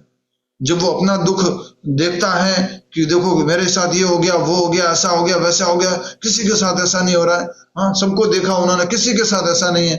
पर जब वो और किसी व्यक्ति को देखता है जिसका उससे भी अधिक ज्यादा नुकसान या अधिक कष्ट है जीवन में, तो उसको लगता है अरे मेरे से भी ज्यादा दुखी है ये तो, इसके सामने मेरा दुख तो कोई कुछ भी नहीं है। इसको बोलते हैं सापेक्ष सत्य। याद रहेगा आपको? Please raise your hand. याद रहेगा सापेक्ष सत्य? ठीक है, ये बहुत इंपॉर्टेंट वर्ड है क्योंकि उसी में हम कुछ अपने आप को, कोई बोले मैं नंबर 1 बैट्समैन हूं। भाई कहाँ का? अपनी गली का जी। अपनी गली का नंबर 1 बैट्समैन हूं। और तुलना करेंगे फिर और दूसरे लोगों से, नहीं उनके सामने तो मैं नहीं। ठीक है, तो हम समझेंगे इसको। और प्रश्न अगर है तो बाद में पूछिएगा। आगे बढ़ते हैं। कहने का तात्पर्य यह है कि एक सत्य किसी अन्य पर आश्रित होता है, ये हो गया सापेक्ष सत्य। यह दृश्य जगत प्रकृति के तीनों गुणों की अंतःक्रिया से बनता है। प्रकृति के तीन गुण, सत्य गुण, रजोगुण और तमोगुण, जो मेरे आंखों से दिख रहा है ये जगत, इनकी प्रतिक्रिया से बनता है। जैसे कि अगर आपको बोला जाए कि तीन कलर है, एक जैसे तीन कलर रख दिए, वो कलर बॉक्स होता है, तीन कलर है और एक ब्रश है, तो उसको देख करके कुछ आपको चित्र याद आ रहा है? नहीं, कुछ भी नहीं याद आ रहा, कुछ चित्र नहीं बन रहा है। पर उन तीन कलर को एक एक बार यूज करके अलग अलग कुछ उसको ऐसे घुमाया, कुछ किया, ऐसे किया, ब्रश किया, तो एक चित्र सा बन गया, तो कुछ बन गया। ये पूरा जगत जो है इन तीन गुणों का मिक्सचर है। ये 84 लाख योनियां क्या है? ये तीन गुणों का मिक्सचर है। तीन गुणों के मिक्सचर से ये चेतना बनती है, मिश्रण है ये। यह दृश्य जगत प्रकृति के तीनों गुणों की अंतः क्रिया से बनता है और यह अनित्य जगत बद्ध जीव के मोहग्रस्त मन को वास्तविकता का भ्रम प्रस्तुत करने वाला होता है। और ये अनित्य जगत हमारे को, बद्ध जीव को, मोहग्रस्त मन को वास्तविकता का भ्रम, हमें कोई भी वस्तु जो है उसका आभास कैसा कराता है कि ये वास्तविक है, ये शाश्वत है, ये परमानेंट है, उसका आभास कराने वाले हैं ये भौतिक जगत के तीन गुण। और ये जगत अनित्य है। हमारे को क्या आभास दिलवाते हैं? मैं ये शरीर हूं, मैं पिता हूं, मैं माता हूं, मैं शाश्वत रूप से रहूंगा, मेरी कभी मृत्यु नहीं होगी, वो मर गया तो क्या हुआ, मैं तो हमेशा जिंदा रहूंगा, मेरे बाल कभी, ठीक है, समझ गए आप। और बद्ध जीव अनेकानेक योनियों में प्रकट होते हैं, जिनमें ब्रह्मा, इंद्र, चंद्र जैसे उच्चतर देवता भी सम्मिलित है। अर्थात वो भी क्या है? बद्ध जीव है। कौन कौन? ब्रह्मा जी, इंद्र जी, चंद्र जी, आगे सब जो है वो बद्ध जीव हैं, लेकिन उनको अच्छी ऊंची श्रेणी में दिया गया स्थान। क्या है? बद्ध जीव अनेक योनियों में प्रकट होते हैं, जिनमें ब्रह्मा, इंद्र, चंद्र जैसे उच्चतर देवता भी सम्मिलित है। अंडरलाइन कर लो, हमेशा याद रखना। पर इसका मतलब ये कि हम उनकी बुराई करें या उनको गलत भावना से देखें, गलत दृष्टि से देखें, इसका मतलब ये हो गया क्या ये भी तो जीव है? ऐसा करेंगे क्या हम? बोलिए। ब्रह्मा जी मेरे जैसे जीव है, क्या है? चंद्रमा क्या कर रहे हैं? कुछ भी नहीं है। नहीं, भगवान ने उनको आवेशित किया है, भगवान ने उनको शक्ति प्रदान की है, भगवान ने उनको वो स्थान दिया है। जैसे चंद्रमा की रोशनी के कारण जितने भी पोषक तत्व है वेजिटेबल्स में, वनस्पतियों में, वो उनके कारण आते हैं। सूर्य की रोशनी के कारण सब कुछ बढ़ पा रहा है, उग पा रहा है, ये सब कुछ चल पा रहा है। ब्रह्मा जी जो है वो सारा इस सृष्टि को देख रहे हैं, उसको सृजन कर रहे हैं, तो उनको बहुत बड़ी बड़ी पोजीशन दी गई है, भगवान के द्वारा दी गई। कभी भी अनादर नहीं करना है। कई बार नए नए जब भक्ति में आते हैं, कृष्ण भक्ति में आते हैं, तो थोड़ा हम ज्यादा ही उछलने लग जाते हैं। तुम लोग देवी देवता की पूजा करते हो, अरे नाम जप किया करो, महामंत्र किया करो। ये नहीं करना, अपराध नहीं करना। हर किसी का अपना अपना स्थान है। अरे उन देवी देवताओं की छोड़िए, शिक्षाष्टकम में चैतन्य महाप्रभु ने क्या कहा है? तृणादपि सुनी चेना तरोरपि सहस्रना अमानी न मान देना कीर्तनीय सदा हरि। जो हमें अपने मान की इच्छा नहीं करनी है और हर किसी को मान देना है, ये स्थिति को प्राप्त करना है। ठीक है। यथार्थ में प्रकट जगत में कोई वास्तविकता नहीं है। यथार्थ में, वास्तव में, सत्यता में, प्रकट जगत में जो हमें दिख रहा है उसमें कोई वास्तविकता नहीं है। टेम्पररी है, सब कुछ अनित्य है, किंतु यह वास्तविक जैसा प्रतीत होता है। वास्तविकता का अस्तित्व तो आध्यात्मिक जगत में है। जहां पूर्ण पुरुषोत्तम भगवान अपने दिव्य सामग्री के साथ के साथ नित्य विद्यमान रहते हैं। तो वास्तविकता कहां पर है? आध्यात्मिक जगत में। हम कहां पर है अभी? इस भौतिक जगत में। जैसे उदाहरण दिया जाता है, अनित्य जगत है, भौतिक जगत है। जल्दी से ध्यानपूर्वक सुनिए कि राजा जो जनक थे वो एक बार सपना देखते हैं और सपने में वो जो है एकदम बहुत गरीब बन जाते हैं। सपने में गरीब बन जाते हैं और गरीबी में वो भीख मांग रहे, दर दर भटक रहे, और अचानक उनका सपना जो टूट जाता है और उनको लगता है अरे ये मैं तो राजा हूं, मैं तो सब कुछ सर्वशक्तिशाली हूं, मेरे पास तो सब कुछ है। तब वो राज्यसभा में जाके बड़े बड़े लोगों से प्रश्न पूछते हैं, मैं वो हूं कि मैं ये हूं? क्या पूछा? कि मैं वो हूं कि मैं ये हूं। समझ नहीं पाए थे लोग, ये मैं वो कौन सा और ये कौन सा बोल रहे हैं। तब आगे वो बताते हैं। तो उसी प्रकार अभी हम कौन से जगत में हैं? स्वप्न जगत में हैं। ये बहुत बड़ा सपना चल रहा है, उसमें हम चल रहे हैं। और हमारा वास्तविक स्वरूप कहाँ है? आध्यात्मिक जगत में, गोलोक वृंदावन में, भगवान श्री कृष्ण के साथ में है। अभी ये टेम्परेरी जगत में सपना चल रहा है, एक न एक दिन ये टूट जाएगा। और तोड़ने कौन आए? जब सो रहे हैं, सपना देख रहे हैं, थोड़ा सा याद आ गया इसलिए बोल रहा हूँ। अच्छे से सोए हुए हैं, बढ़िया सपना आ रहा है और सपने में मुस्कुरा रहे हो सोते सोते मुस्कुरा रहे हो सपने में, और अचानक से माता जी पिताजी आते, उठो उठो, क्या कर रहे हो अभी तक, उठो जल्दी उठो। और जैसे आवाज सुनते हैं उठते हैं, अरे मम्मी क्या उठा दिया आपने, इतना बढ़िया सपना आ रहा था, इतना अच्छा लग रहा था। माता जी बोलते वो सपना था। वेक अप इन रियलिटी, वास्तविकता के साथ जागो, उठो। और हमारे लिए वो माता जी पिताजी कौन है? His grace, his divine grace, Abhay Charanaravinda Bhaktivedanta स्वामी शिल प्रभुपाद, विश्व गुरु शिल प्रभुपाद की जय। वो आकर के उठा रहे हैं हमें। और कभी कभी तो क्या कर देते वो, नहीं उठते तो मैं थोड़ा सा स्ट्रॉन्ग शब्दों के साथ उठाते हैं वो थोड़ा सा। तो हमें उस जगाने वाले का धन्यवाद करना चाहिए। यस और नो? ये यस है, ये नो है, फास्ट। उस जगाने वाले का धन्यवाद करना चाहिए, प्रभुपाद जी का धन्यवाद करना चाहिए कि आपने हमें जगा दिया, नहीं तो हम कहाँ सोए पड़े थे। इस भौतिक जगत की सारे अलग अलग प्रकार की जो आवश्यकता है, आकर्षण है, उन सब में फंसे पड़े थे। आपने जगा दिया हमें। मैं तो आत्मा हूं, भगवान का अंश हूं। इसके लिए हमें गुरुदेव प्रभुपाद जी का अनंत कोटि बार धन्यवाद करना चाहिए। सुबह उठते ही अपने गुरुदेव प्रभुपाद जी को प्रणाम करना चाहिए, और उनके द्वारा जो ये दीक्षा कार्यक्रम चलाया जा रहा है उसमें भाग लेना है और एक दीक्षित भक्त बनना है। आपको आश्रय कार्यक्रम में भाग लीजिए और एक दीक्षित भक्त बनिए। आगे वैसे मुझे लगता है कि बहुत भारी भारी चल रहा है, पर पढ़ लेते हैं थोड़ा, नहीं तो पूरा नहीं हो पाएगा। थोड़ा सैद्धांतिक बातें, थोड़ा फिलोसॉफी ज्यादा है, प्रभुपाद जी अच्छे से समझा रहे हैं, तो एक पैराग्राफ और अच्छे से कर लेते हैं, अच्छे से समझ लेते हैं। नहीं तो क्या ये 3-3 दिन 4-4 दिन चलता रहेगा, उतना बड़ा इसका तात्पर्य है।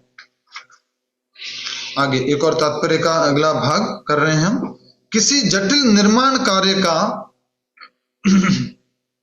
मुख्य इंजीनियर निर्माण कार्य में स्वयं भाग नहीं लेता। किसी जटिल निर्माण कार्य का मुख्य इंजीनियर निर्माण कार्य में स्वयं भाग नहीं लेता, किंतु वह इसके कोने कोने से परिचित रहता है। यस और नो? जटिल निर्माण कार्य में इंजीनियर जो है, मुख्य इंजीनियर, वो ऐसा नहीं करेगा। वो क्या करेगा मुख्य इंजीनियर? जाकर के ओ ईंटें कहाँ पड़ी हैं, पत्थर कहाँ पड़ा है, चलो मेरे को दो, मैं उठाता हूं, ऐसा करता है वो भाग नहीं लेता, लेकिन वो हर एक ईंट पत्थर, हर एक सीमेंट, हर एक सरिये के बारे में जानता है। अब देखिए क्या मतलब है इसका, कितना सुंदर उदाहरण दिया ये। क्योंकि समस्त कार्य उसी के निर्देशन में संपन्न होता है।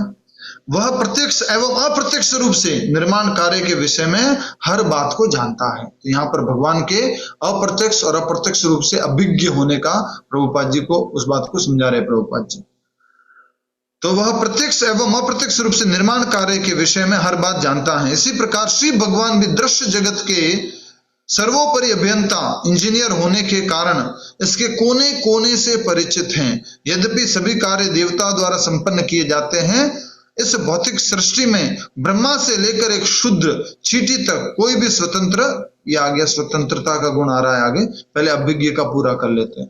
तो जैसे इंजीनियर, मुख्य इंजीनियर, अभियंता जो है सब कुछ जानता है, खुद भले उस कार्य में सीधा सीधा भाग नहीं ले रहा है, कंस्ट्रक्शन करने के, निर्माण के कार्य में, लेकिन वो सब बातों को जानता है। उसी प्रकार से भगवान श्री कृष्ण इस भौतिक जगत के क्या है? परम अभियंता है, क्रिएटर है। भले उसकी छोटी छोटी चीजों को नहीं बना रहे स्वयं, देवी देवता कर रहे हैं, लेकिन वो प्रत्यक्ष रूप से देवी देवता के प्रत्यक्ष रूप से ब्रह्मांड बना रहे हैं, और अंदर की जो चीजें हैं, आदि वस्तुएं, चीजें, मनुष्य और शरीर आदि, वो सब ब्रह्मा जी आदि देवी देवतागण बना रहे हैं। तो वो अप्रत्यक्ष रूप से उसको जानते हैं। ठीक है, समझ में आ गया आपको? कई बार हमारे मन में आता है कि इंजीनियर तो कौन है? ब्रह्मा जी है। ब्रह्मा जी सेकेंडरी इंजीनियर है। क्या याद रखोगे? Secondary engineer Brahma ji. Primary engineer कौन है? विष्णु भगवान, गर्भोदक्षाय विष्णु। उन्होंने जो है ये ब्रह्मांड के अंदर बहुत सारी चीजें बनाई हैं। और उनसे भी पहले कौन है? महाविष्णु, कारणोदक्षाय विष्णु, जिन्होंने ब्रह्मांड बनाई। ये उदाहरण को आप अंडरलाइन कर लो। ये बहुत सुंदर सुंदर उदाहरण है, कभी कभी अपने एग्जाम में भी आते हैं। डरो मत, मैं एग्जाम नहीं लूंगा आपका।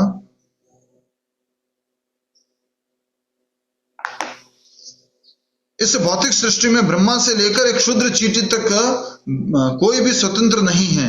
हर स्थान पर श्री भगवान का हाथ देखने में आता है। सभी भौतिक तत्वों के साथ साथ आध्यात्मिक स्फुल्लिंगों का उद्भव उन्हीं से होता है, चाहे वो भौतिक हो या आध्यात्मिक हो। इसलिए भगवत गीता में 10वें अध्याय के 8वें श्लोक में साफ साफ कहा गया है कि भौतिक और आध्यात्मिक जगत की सृष्टि भगवान श्री कृष्ण से होती है। अहम सर्वस्य प्रभुः। इस भौतिक जगत में और जो कुछ भी उत्पन्न होता है वह भौतिक तथा आध्यात्मिक परा तथा अपरा शक्तियों की ही अंतःक्रिया से होता है, जो परम सत्य भगवान श्री कृष्ण से उद्भूत होती है। दोनों शक्तियां भगवान से आती है, पराशक्ति और अपरा शक्ति। अच्छा, एक बात बताओ, अगर ये भौतिक जगत जो है वो अपरा है, अपरा शक्ति है, तो ये परा और अपरा शक्ति का मिश्रण कैसे है? कोई भी एक उदाहरण बता सकते हो परा और अपरा का मिश्रण? भावना साहू जी बताइए कोई एक उदाहरण, परा और अपरा शक्ति का मिश्रण। मतलब इसलिए बोलते हैं क्योंकि उसमें हर कण कण के अंदर कृष्ण भगवान होते हैं, इसलिए। एक उदाहरण बताना है कि परा और शक्ति और अपरा शक्ति दोनों एक साथ उपस्थित हैं। तो हम सबके अंदर ही है। यस, जो मनुष्य है, बहुत बढ़िया, हरि बोल। जो जीव है वो क्या है? भगवान का परा और अपरा शक्ति का मिश्रण है, एक साथ उपस्थित है। तो ये भौतिक जगत बिना पराशक्ति के नहीं चल सकता। एक बार ध्यान दीजिए, ये भौतिक जगत बिना पराशक्ति के नहीं चल सकता। क्या बन जाएगा? ये स्थूल बन जाएगा एकदम। जैसे ये टेबल है, ये लैपटॉप है, कंप्यूटर, ये आपस में नहीं चल रहा है, मतलब खुद से चेतन नहीं है। तो वैसे ही अगर हम भी जो है, हमारे अंदर आत्मा नहीं होगी, पराशक्ति नहीं होगी, तो हमारी भी चेतना समाप्त हो जाएगी, हमारी चेतना नहीं रहेगी। इस भौतिक जगत में और जो कुछ भी उत्पन्न होता है वह भौतिक तथा आध्यात्मिक अपरा तथा परा शक्तियों की ही अंतः क्रियाओं से होता है, जो परम सत्य भगवान श्री कृष्ण से उद्भूत होती हैं। ठीक है, दोनों ही परा और अपरा शक्तियां, या अंतरंगा या बहिरंगा शक्तियां, दोनों एक ही बात है। एक रसायन शास्त्री अपनी प्रयोगशाला में बैठे बैठे हाइड्रोजन तथा ऑक्सीजन मिलाकर जल उत्पन्न कर सकता है। प्रभुपाद जी भागवतम पढ़ रहे, केमिस्ट्री पढ़ रहे?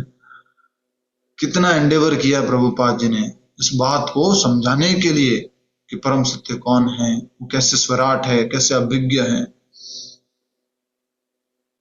एक रसायन शास्त्री अपनी प्रयोगशाला में बैठे बैठे हाइड्रोजन तथा ऑक्सीजन मिलाकर जल उत्पन्न कर सकता है, किंतु वास्तव में जीव तो परमेश्वर के निर्देशानुसार प्रयोगशाला में कार्य करता है, और वह रसायनवेत्ता जिन सामग्रियों से कार्य संपन्न करता है वे श्री भगवान द्वारा प्रदान की गई है। यस और नो?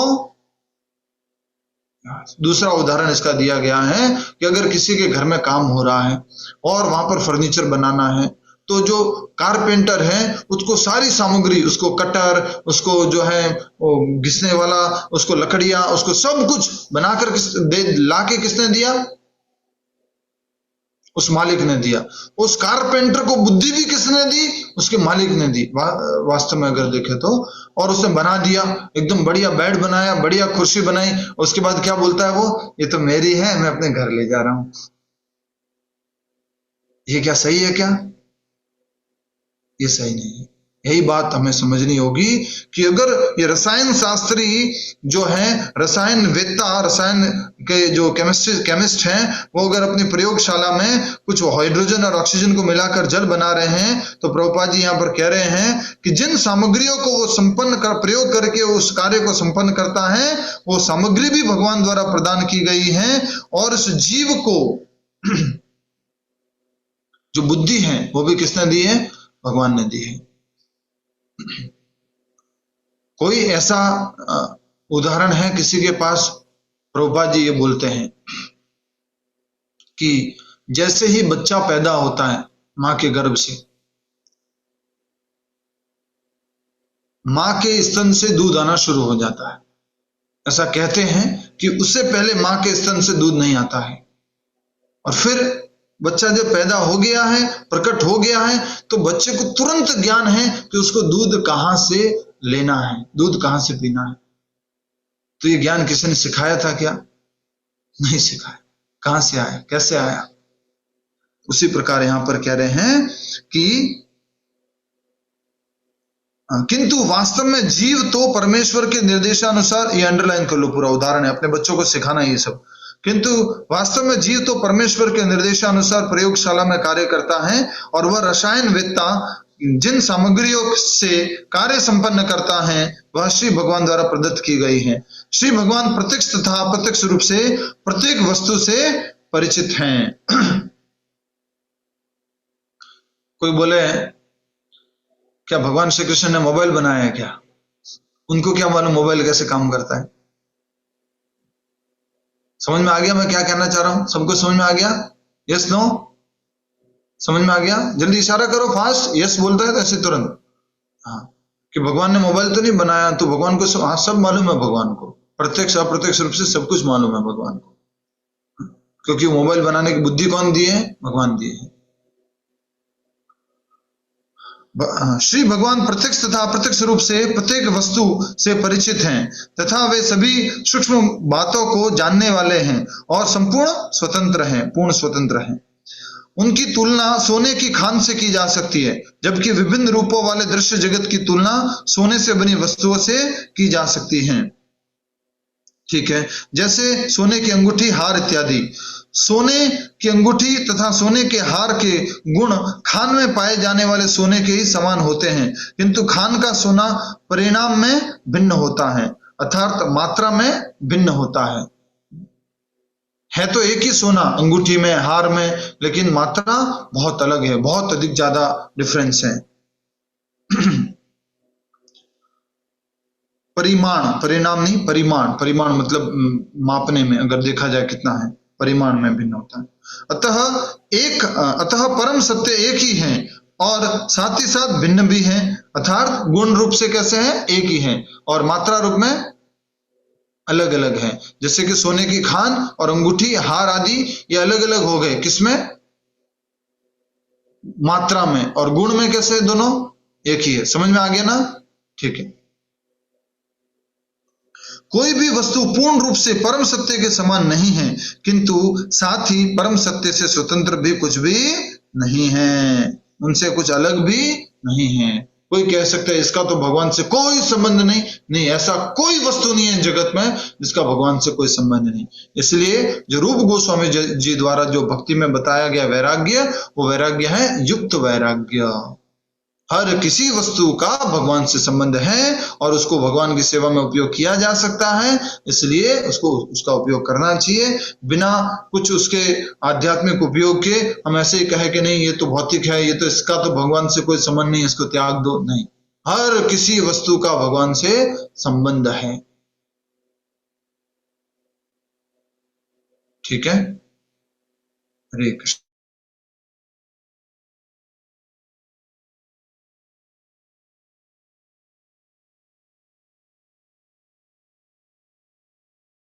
तो ठीक है,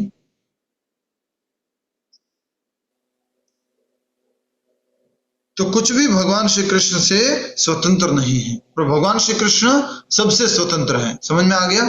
भगवान स्वतंत्र हैं, लेकिन हम भगवान से अलग दिखते हैं, लेकिन फिर भी स्वतंत्र नहीं है, उन पर ही निर्भर है, उनकी शक्तियों के ऊपर निर्भर है सब कुछ। नास्तिक से नास्तिक व्यक्ति भी भगवान पर ही निर्भर है। राइट? ठीक है। संपूर्ण ब्रह्मांड के शिल्पी, ब्रह्मा जी के बारे में कहा जा रहा है, संपूर्ण ब्रह्मांड के शिल्पी ब्रह्मा से लेकर एक नगण्य चींटी तक सभी बद्ध जीव सृजन का कार्य करते हैं, किंतु इनमें से कोई भी परमेश्वर से स्वतंत्र नहीं है। चींटी भी सृजन करती है और ब्रह्मा जी भी सृजन करते हैं। चींटी का एक सृजन का उदाहरण कौन दे सकता है? चींटी ने क्या सृजन किया? प्रभा माता जी बता रहे हैं अपने दिव्य दृष्टि से, बताइए जल्दी से। प्रभु जी, सर्जन करने का कार्य मतलब संतति उत्पन्न करती है, बच्चे उत्पन्न करती है, उसकी चींटी हाँ ठीक है, सर्जन बहुत का बढ़िया, कार्य भी यही हुआ ना। बहुत बढ़िया।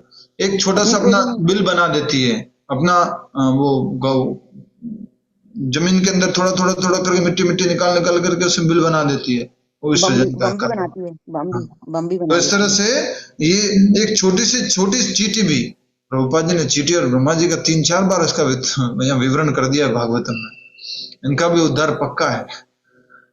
तो छोटी से छोटी चींटी और ब्रह्मा जी, बद्ध जीव सब सृजन करते हैं, किंतु इनमें से कोई भी परमेश्वर से स्वतंत्र नहीं है। अगर सृजन भी कर रहे हैं तो जो भी इसमें चीजें वस्तुएं उपयोग हो रही हैं उसको भगवान श्री कृष्ण की शक्तियों द्वारा लिया गया है। भौतिकवादी व्यक्ति व्यर्थ में ही सोचता है, उसके अतिरिक्त कोई अन्य सृष्टता नहीं है। ऐसा सोचता है कि मैं ही क्रिएटर हूं, मैंने ही बनाया और कोई नहीं बना सकता। यह माया या भ्रम कहलाता है, इसको अंडरलाइन कर लो। भौतिकवादी व्यक्ति व्यर्थ सोचता है कि उसके अतिरिक्त कोई अन्य सृष्टा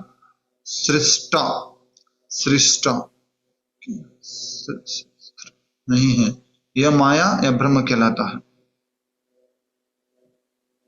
अल्प ज्ञान के कारण भौतिकवादी अपनी अपूर्ण इंद्रियों से परे देख नहीं पाता और इस प्रकार से वह सोचता है कि पदार्थ किसी श्रेष्ठ बुद्धि की सहायता के बिना ही स्वतः आकार ग्रहण करता है।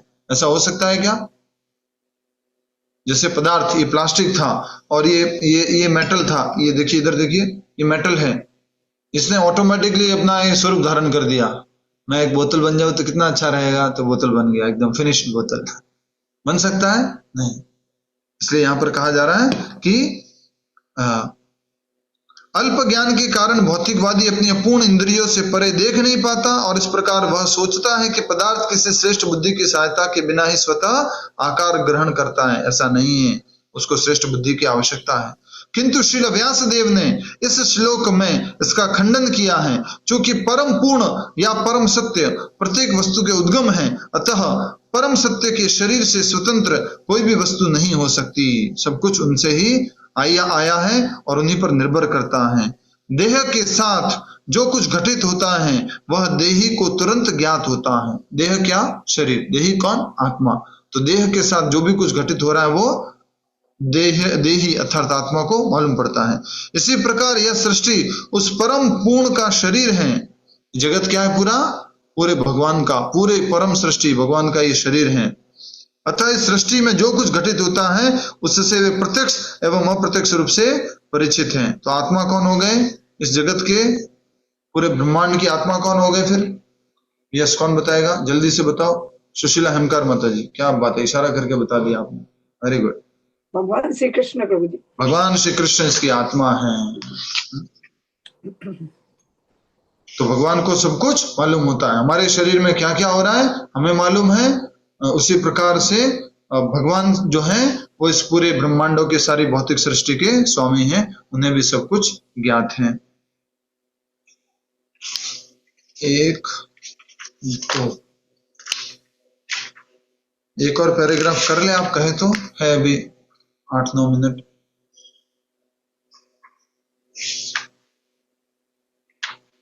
कर ले, अब तो सब समझ में आ गया, अब तो सब कॉन्सेप्ट क्लियर है, अब तो पढ़ समझ पाएंगे, इसमें कोई दिक्कत नहीं है। ठीक है, कर लेते हैं। एक बार डीप ब्रीदिंग कर लो, थोड़ा सा नाक से श्वास लीजिए, मुंह से छोड़िए। और आंखों को भी थोड़ा इधर उधर घुमा लो। धन्यवाद। हरि बोल। बंद आंखें बंद करो, खोलो 2-4 बार।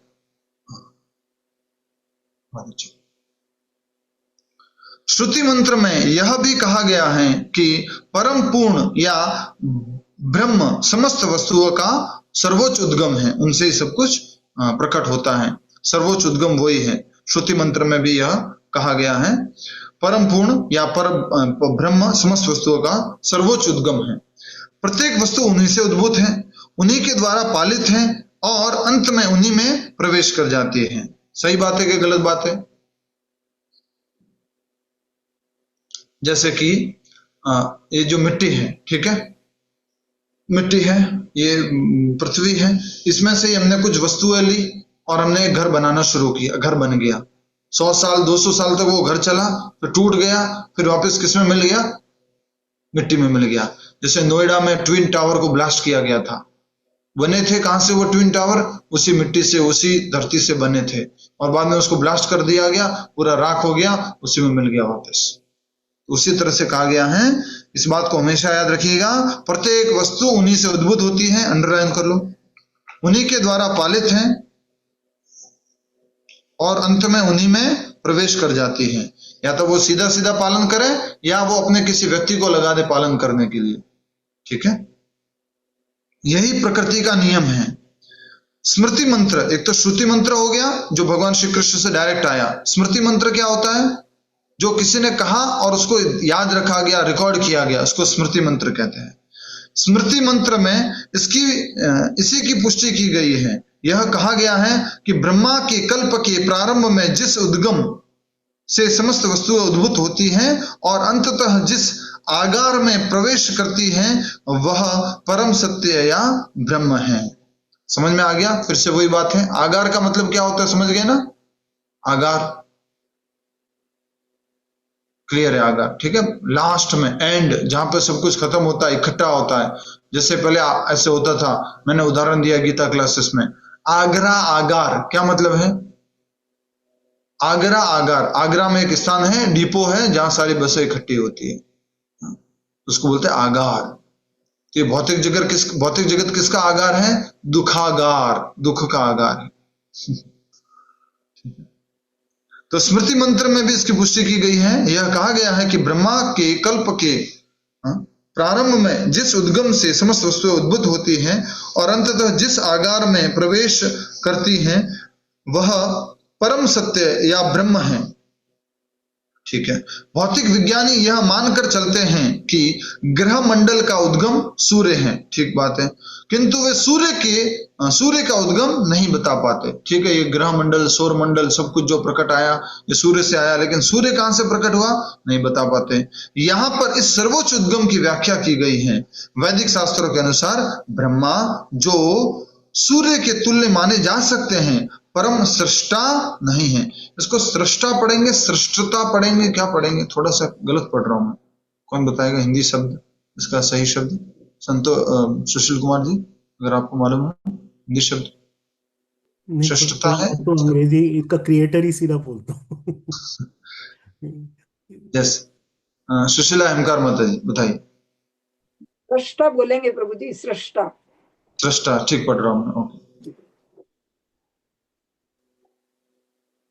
यहां पर सर्वोच्च उद्गम की व्याख्या की गई है। वैदिक शास्त्रों के अनुसार ब्रह्मा, जो सूर्य के तुल्य माने जा सकते हैं, परम सृष्टा नहीं है।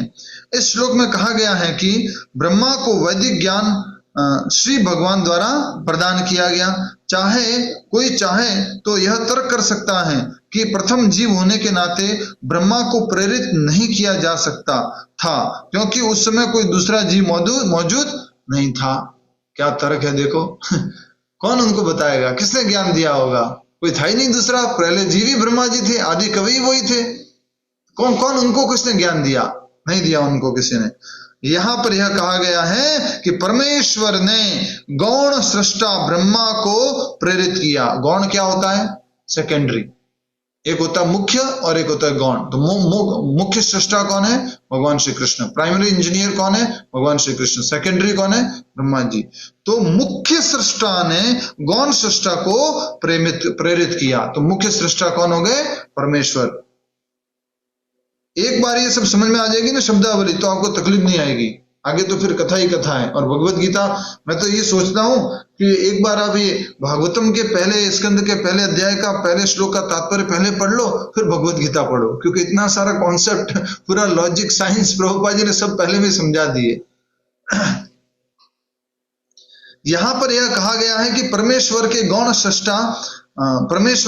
सृष्टा ब्रह्मा जी को प्रेरित किया, जिससे वे सृजन का कार्य कर सके। अतः समस्त सृष्टि के पीछे जो परम बुद्धि कार्य करती है, वह पर ब्रह्मा श्री कृष्ण है। अंडरलाइन कर लो। समस्त सृष्टि के पीछे परम बुद्धि का जो कार्य करती है वह परम ब्रह्म श्री कृष्ण है।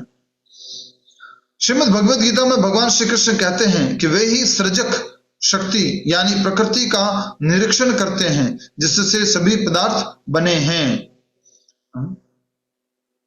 निरीक्षण करते हैं। भगवान क्या कहते हैं? मयाध्यक्षेण प्रकृति ही सूयते च चराचरम। इस प्रकृति की अध्यक्षता मैं करता हूं, मेरे डायरेक्शन में ये प्रकृति कार्य करती है। ठीक है। अतएव श्रील व्यासदेव ब्रह्मा की नहीं अपितु परमेश्वर की पूजा करते हैं। हरि बोल। वो किसको धीमहि कह रहे हैं? वासुदेव को कह रहे हैं, भगवान श्री कृष्ण को कह रहे हैं। चाहे तो वो कह सकते थे ब्रह्मा जी आप ही सृष्टता हो। और आगे जब पढ़ोगे ना भागवत में दूसरे स्कंद में आता है कि नारद मुनि जो है वो अपने पिताजी के पास जाकर के बोलते हैं आप ही सब कुछ हो, आप ही से सब कुछ आया है, आप भी किसी की पूजा करते हो क्या? तो एक बार तो ब्रह्मा जी थोड़ा सा नाराज होते हैं, गुस्सा होते हैं कि मेरे से भी परम है कोई। खुश होते हैं। खुश किस लिए होते हैं कि तो अच्छा किया तुमने याद दिला दिया कि मैं भूल कहीं भूल जाता कि मैं ही सृष्टा हूं, मेरे ऊपर कोई नहीं है। मुझे याद आ गया कि मेरे से भी ऊपर कोई नियंता है, कंट्रोलर है। सृष्टा मीन सत्य नहीं, सृष्टा मतलब सृष्टि करने वाला। श्रीमद् भगवद गीता में भगवान श्री कृष्ण कहते हैं कि वे ही सृजक शक्ति यानी प्रकृति का निरीक्षण करते हैं जिससे सभी पदार्थ बने हैं। अतएव श्रील व्यासदेव ब्रह्मा के नहीं अपितु परमेश्वर की पूजा करते हैं। जो सृष्टि कार्य में ब्रह्मा का मार्गदर्शन करने वाले हैं परमेश्वर भगवान श्री कृष्ण। ठीक है। इस श्लोक में अभिज्ञ तथा स्वराट शब्द महत्वपूर्ण हैं। ये दो शब्द परमेश्वर और अन्य सभी जीवों में अंतर बताते हैं। क्या अंतर बताते हैं ये दो शब्द? पहले भी पढ़ चुके हैं इस तात्पर्य में, फिर भी आगे प्रभुपाद जी समझा रहे हैं। दूसरा, कोई भी जीव अभिज्ञ तथा स्वराट नहीं है, अर्थात कोई भी जीव न तो पूर्ण रूप से जानता है और न ही पूर्ण रूप से स्वतंत्र है। यहां तक कि सृष्टि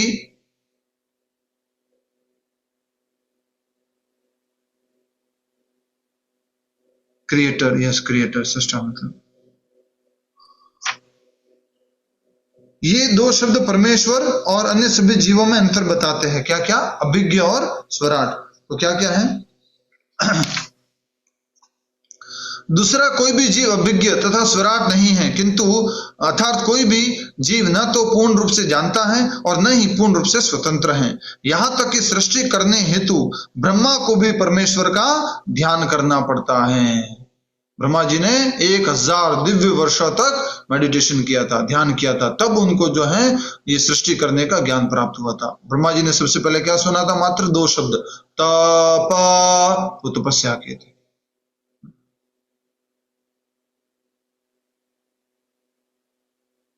यहां तक कि सृष्टि करने हेतु ब्रह्मा को भी परमेश्वर का ध्यान करना पड़ता है। तो फिर आइंस्टाइन जैसे महान विज्ञानों की विसाथी क्या? जय श्रील प्रभुपाद की जय। कि वो ऐसे ही बिना तपस्या के कुछ भी सृजन कर सकते हैं क्या? नहीं कर सकते। ऐसे विज्ञानियों का मस्तिष्क निश्चित रूप से किसी मनुष्य की उपज नहीं है। जब कोई विज्ञानी ऐसा मस्तिष्क नहीं बना सकता तो फिर उन अल्पज्ञ नास्तिकों का क्या कहना जो श्री भगवान की सत्ता को चुनौती देते हैं। यहां तक कि मायावादी, निर्विशेषवादी जो भगवान से एकाकार होने की डिंग मारते रहते हैं, न तो अभिज्ञ है। अभिज्ञ मतलब जानने वाले। एक शब्द होता है अनभिज्ञ, एक होता है अनभिज्ञ और एक क्या है? अभिज्ञ। अभिज्ञ मतलब पूर्ण रूप से जानने वाले। ठीक है। अनभिज्ञ मतलब नहीं जानने वाले। यहां तक कि मायावादी, निर्विशेषवादी जो भगवान श्री कृष्ण से एकाकार होने की डीग मारते रहते हैं, न तो अभिज्ञ है न स्वराट। अभिज्ञ मतलब पूर्ण रूप से जानने वाले, स्वराट मतलब पूर्ण स्वतंत्र।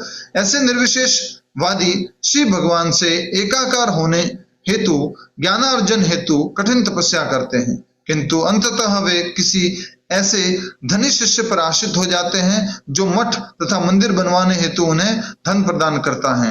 रावण या हिरण्यकश्यप जैसे नास्तिकों को श्री भगवान की सत्ता का विरोध करने के पूर्व कठिन तपस्या करनी पड़ी थी, किंतु अंत में वे असहाय बन गए और जब श्री भगवान क्रूर मृत्यु के रूप में उनके समक्ष प्रकट हुए तो वे अपने आप को बचा नहीं पाए। ठीक है, भगवान से विरोध करने के लिए भी क्या करना है? तपस्या करनी पड़ती है। लेकिन कितनी भी तपस्या कर लो, कितना भी कुछ भी कर लो, जब भगवान चाहेंगे, भगवान जब आएंगे और भगवान जब मृत्यु रूप में आएंगे तो सब कुछ नष्ट हो जाएगा और अपने आप को बचा नहीं पाएंगे। यही हाल उन आधुनिक नास्तिकों का है जो श्री भगवान की सत्ता की अवमानना करते हैं। ऐसे नास्तिकों को भी वैसा ही दंड मिलेगा, क्योंकि इतिहास की पुनरावृत्ति होती है। हिस्ट्री रिपीट्स, ऐसे बोलते हैं ना, हिस्ट्री रिपीट्स। तो असुरों ने इस प्रकार से बहुत भगवान का विरोध किया, तपस्या करके, शक्तियां प्राप्त करके, मैं ही भगवान हूं, हिरण्यकश्यप मैं भगवान, पर भगवान काल रूप में आए, नरसिंह रूप में आए, उसको समाप्त कर दिया। तो ऐसे नास्तिकों को भी ऐसा दंड मिलेगा, क्योंकि इतिहास की पुनरावृत्ति होती है। जब जब लोग ईश्वर की सत्ता की उपेक्षा करते हैं तब तब प्रकृति तथा उसके नियम उन्हें दंड देते हैं। इसकी पुष्टि श्रीमद् भगवद गीता के इस सुप्रसिद्ध श्लोक द्वारा होती है। यदा यदा हि धर्मस्य ग्लानिर्भवति भारत अभ्युत्थानम धर्मस्य तदात्मानं सृजाम्यहम्। जब जब धर्म की हानि होती है और धर्म की वृद्धि होती है तब तब हे अर्जुन मैं स्वयं अवतरित होता हूं। श्रीमद् भगवद गीता 4 अध्याय 7वां श्लोक।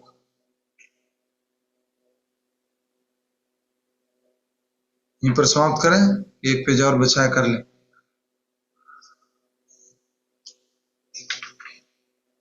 ठीक है, यहीं पर समाप्त करते हैं आज। नोट कीजिएगा और निवेदन करूंगा कि आप एक बार अवश्य इसको पुनः अध्ययन कर लें और इसकी रिकॉर्डिंग को सुन लें। ये आपसे रिक्वेस्ट है मेरा, आपसे निवेदन है कि यहाँ पर आप इसको मार्क कर दीजिए और कल हम यहीं से प्रारंभ करेंगे। बहुत ही सुंदर वर्णन है, पूरे दिमाग की सारी बत्तियां खुल रही हैं, सब कुछ प्रकाश मिल रहा है।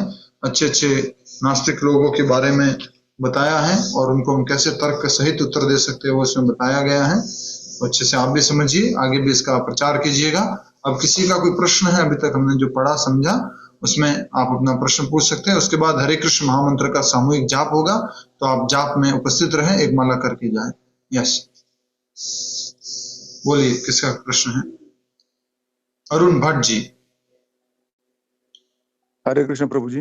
हरे कृष्णा प्रभु जी, जैसे हम लोग भी भागवतम का सौभाग्य हुआ इसको जानने का। पहले तो बस टीवी के माध्यम से या थोड़ा बहुत जो सोशल नेटवर्किंग साइट पे थोड़ा बहुत जो भी जितना भी अल्प ज्ञान अभी तक मिला है। तो जैसे अब वेद व्यास जी ने सारे ये वेद लिखे हैं या वेद व्यास जी ने सारे पुराण लिखे, इनकी रचना की है। अब भागवतम भी उनमें से एक आता है। तो ये इसका भेद ऐसा क्यों है? जैसे अब शिव पुराण में भगवान महर्षि व्यास जी भगवान शिव को ही उद्गम बताते हैं, ब्रह्मा विष्णु और महेश का, यहाँ तक कि 64 कला संपूर्ण बताते हैं भगवान शिव को, और कृष्ण को 16 कला संपूर्ण बताते हैं। अब यहाँ पे ये सुनने को मिलता है, वो भी उन्हीं की वाणी के द्वारा, उन्हीं के लेखन के द्वारा, महर्षि व्यास के। तो ये आपस में इन दो ग्रंथों में एक ही व्यक्ति के द्वारा ये भेद उत्पन्न क्यों हुआ है? जैसा कि हम आगे समझेंगे, इसमें आगे आने वाला है, इसका उत्तर साक्षात हम पढ़ेंगे जब नारद मुनि और वेद व्यास जी के बीच में चर्चा आएगी, तब अच्छे से हम पढ़ पाएंगे, इसका उत्तर समझ पाएंगे। मुख्य रूप से इसका कारण ये है कि पुराण 3 प्रकार से विभाजित है, सात्विक व्यक्तियों के लिए, राजसिक व्यक्ति के लिए और तामसिक व्यक्तियों के लिए। तो जो उस तरह के व्यक्ति हैं जिनको उस तरह से बातें समझ में आती हैं, उस तरह की पूजा अर्चना विधि विधान वो समझ में आता है, उन लोगों के लिए वो पुराण मुख्य रूप से बताया गया है। और उसको पढ़ करके एक न एक दिन उनको भागवत पुराण पर आना होगा, कृष्ण भक्ति पर आना होगा, चाहे इस जन्म में चाहे अगले जन्म में, कई जन्मों बाद इस स्थिति पर आना होगा। दूसरा, इसी तात्पर्य में, पहले श्लोक के तात्पर्य में हमने समझा कि वेद व्यास जी ने अपनी परिपक्व अवस्था में सारे उपनिषद सारे पुराण आदि लिखने के बाद ये भागवत पुराण की रचना की है। ये जानकर कि अभी तक मुझे संतुष्टि नहीं मिल रही है, लिख करके खुशी नहीं मिल रही है, तो नारद मुनि स्वयं सीधा सीधा बताते हैं कि ज्यादातर तुमने अन्य पुराणों में, शास्त्रों में लोगों को धर्म अर्थ काम मोक्ष के मार्ग पर प्रशस्त किया है, तुमने ये मोक्ष का सीधा सीधा मार्ग, भगवत विज्ञान का सीधा सीधा मार्ग नहीं बताया है, तब ये ऐसा ये मार्ग बताते हैं। जैसे कि कई बार प्रवचन करता होता है ना, जैसा व्यक्ति प्रश्न लेके आता है, जैसा व्यक्ति उसके पास आता है, उसके अनुसार उसको खुश कर देता है। अरे आप जो कह रहे बिल्कुल ठीक कह रहे, अरे आप जो बता रहे वो ठीक कह रहे, नहीं ठीक बात है, अच्छी बात है, ऐसा होना चाहिए। लेकिन सत्य वो सत्य होता है, वो जब अच्छे से सत्यता के साथ, निष्ठा के साथ जब वो प्रकट कर रहा है, तो वो सीधा सीधा प्रिंसिपल, सिद्धांत बोलता है। उसी प्रकार ये भागवत में ये सिद्धांत बोला गया है। तो अलग अलग तो प्रकार के जीवों के उद्धार के लिए इस शास्त्रों में वर्णन। हरे कृष्ण। हरे कृष्ण प्रभु जी, धन्यवाद। यस, नेक्स्ट कोई प्रश्न? प्रभु जी, जैसे उच्चतर अवस्था में आने के लिए पहले निम्न अवस्था से गुजरना ही पड़ता है, तो पहले जब तक हम पहली सीढ़ी नहीं चढ़ेंगे तब तक ऊपर सीढ़ी पर कैसे आएंगे? तो भागवतम ये सबसे ऊपर वाली सीढ़ी है, वहां तक पहुंचने के लिए हमको नीचे से ऊपर चढ़ना ही पड़ेगा। हाँ, पर भक्ति तो ऐसा नहीं कि उसके लिए आपको सारे पुराण पढ़ने हैं तभी आप भागवत पुराण पढ़ सकते हैं, ये नहीं है। जी यहाँ पर कहने का अर्थ ये है कि सारे जो अलग अलग प्रकार के चेतना वाले लोग हैं, उनको जो है वो ही समझ में आएगा। जैसे हम कई बार आपको समझा चुके हैं, किसी को समझाओ, मैंने अभी कथा में भी समझाया था जब हम भूमिका पढ़ रहे थे, कि हमारे मंदिर में आओ और आपको बोला जाए कि आपको कीर्तन अटेंड करना है या हवन अटेंड करना है। हवन अटेंड कर लेते प्रभु जी, क्योंकि उसमें ज्यादा आकर्षण है, बोले इससे ज्यादा प्रभाव पड़ेगा, इसमें हम भी आहुति डालेंगे। अरे भाई, सबसे बड़ा हवन है कलयुग में संकीर्तन यज्ञ, नाम जप यज्ञ, वो भी महत्वपूर्ण है, ये भी महत्वपूर्ण, पर हम किससे आकर्षित होंगे? अभी एक समय आएगा जब हम अकेले कोने में बैठ के नाम जप कर रहे होंगे, कोई लेना देना नहीं किसी से, कहाँ उपस्थित होना है, कहाँ कुछ पूजा, कहाँ कुछ, वही मेरी पूजा है, वही मेरा सब कुछ है, सब कुछ ऐसा अनुभूत हो जाएगा। ठीक, और कोई प्रश्न?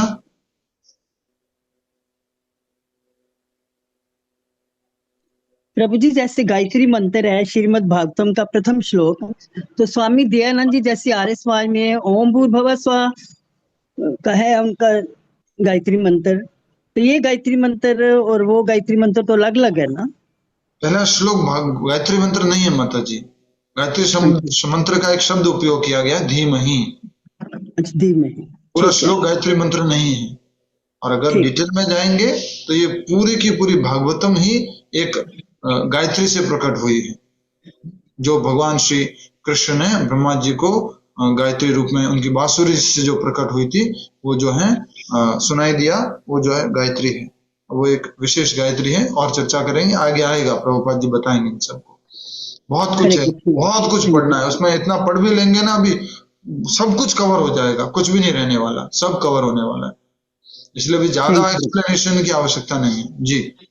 शुक्रान, धन्यवाद सभी को। आइए अब वो भी अतिरंगी सा, थोड़ा सा उसके बारे में मुझे वापस रिपीट कर दोगे एक बार? माता जी, भगवान की दो शक्तियां हैं जो आध्यात्मिक जगत में कार्य करती हैं, उसको कहते हैं अंतरंगा शक्ति, और जो भौतिक जगत में कार्य करती हैं उसको कहते हैं बहिरंगा शक्ति या अपरा या पराशक्ति। तो आध्यात्मिक जगत में जो अंतरंगा शक्ति है वो पराशक्ति है, भौतिक जगत में जो शक्ति काम कर रही है उसको बोलते हैं अपराशक्ति, और वही है बहिरंगा शक्ति, और वही है दुर्गा माता। आध्यात्मिक जगत में जो काम कर रही है वो है श्रीमती राधा रानी की अलग अलग प्रकार के विस्तार की शक्तियां, तो आध्यात्मिक शक्ति। अच्छा, तो ज्यादा पावरफुल जो अतरंगी शक्ति है वो है? आप बताओ। मेरे हिसाब से तो जो आध्यात्मिक जगत में वो ही पावरफुल है।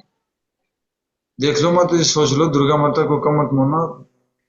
नहीं, कम तो नहीं है, पर जो आध्यात्मिक की तरफ होगी वो ज्यादा पावरफुल होगी। देख लो, राधा रानी के हाथ में तो कोई अस्त्र शस्त्र भी नहीं है, पर वो करुणामयी है ना, फिर दया भी तो करती है, तो दयालु भी होना जरूरी है ना, केवल शस्त्र से भी काम नहीं चलता।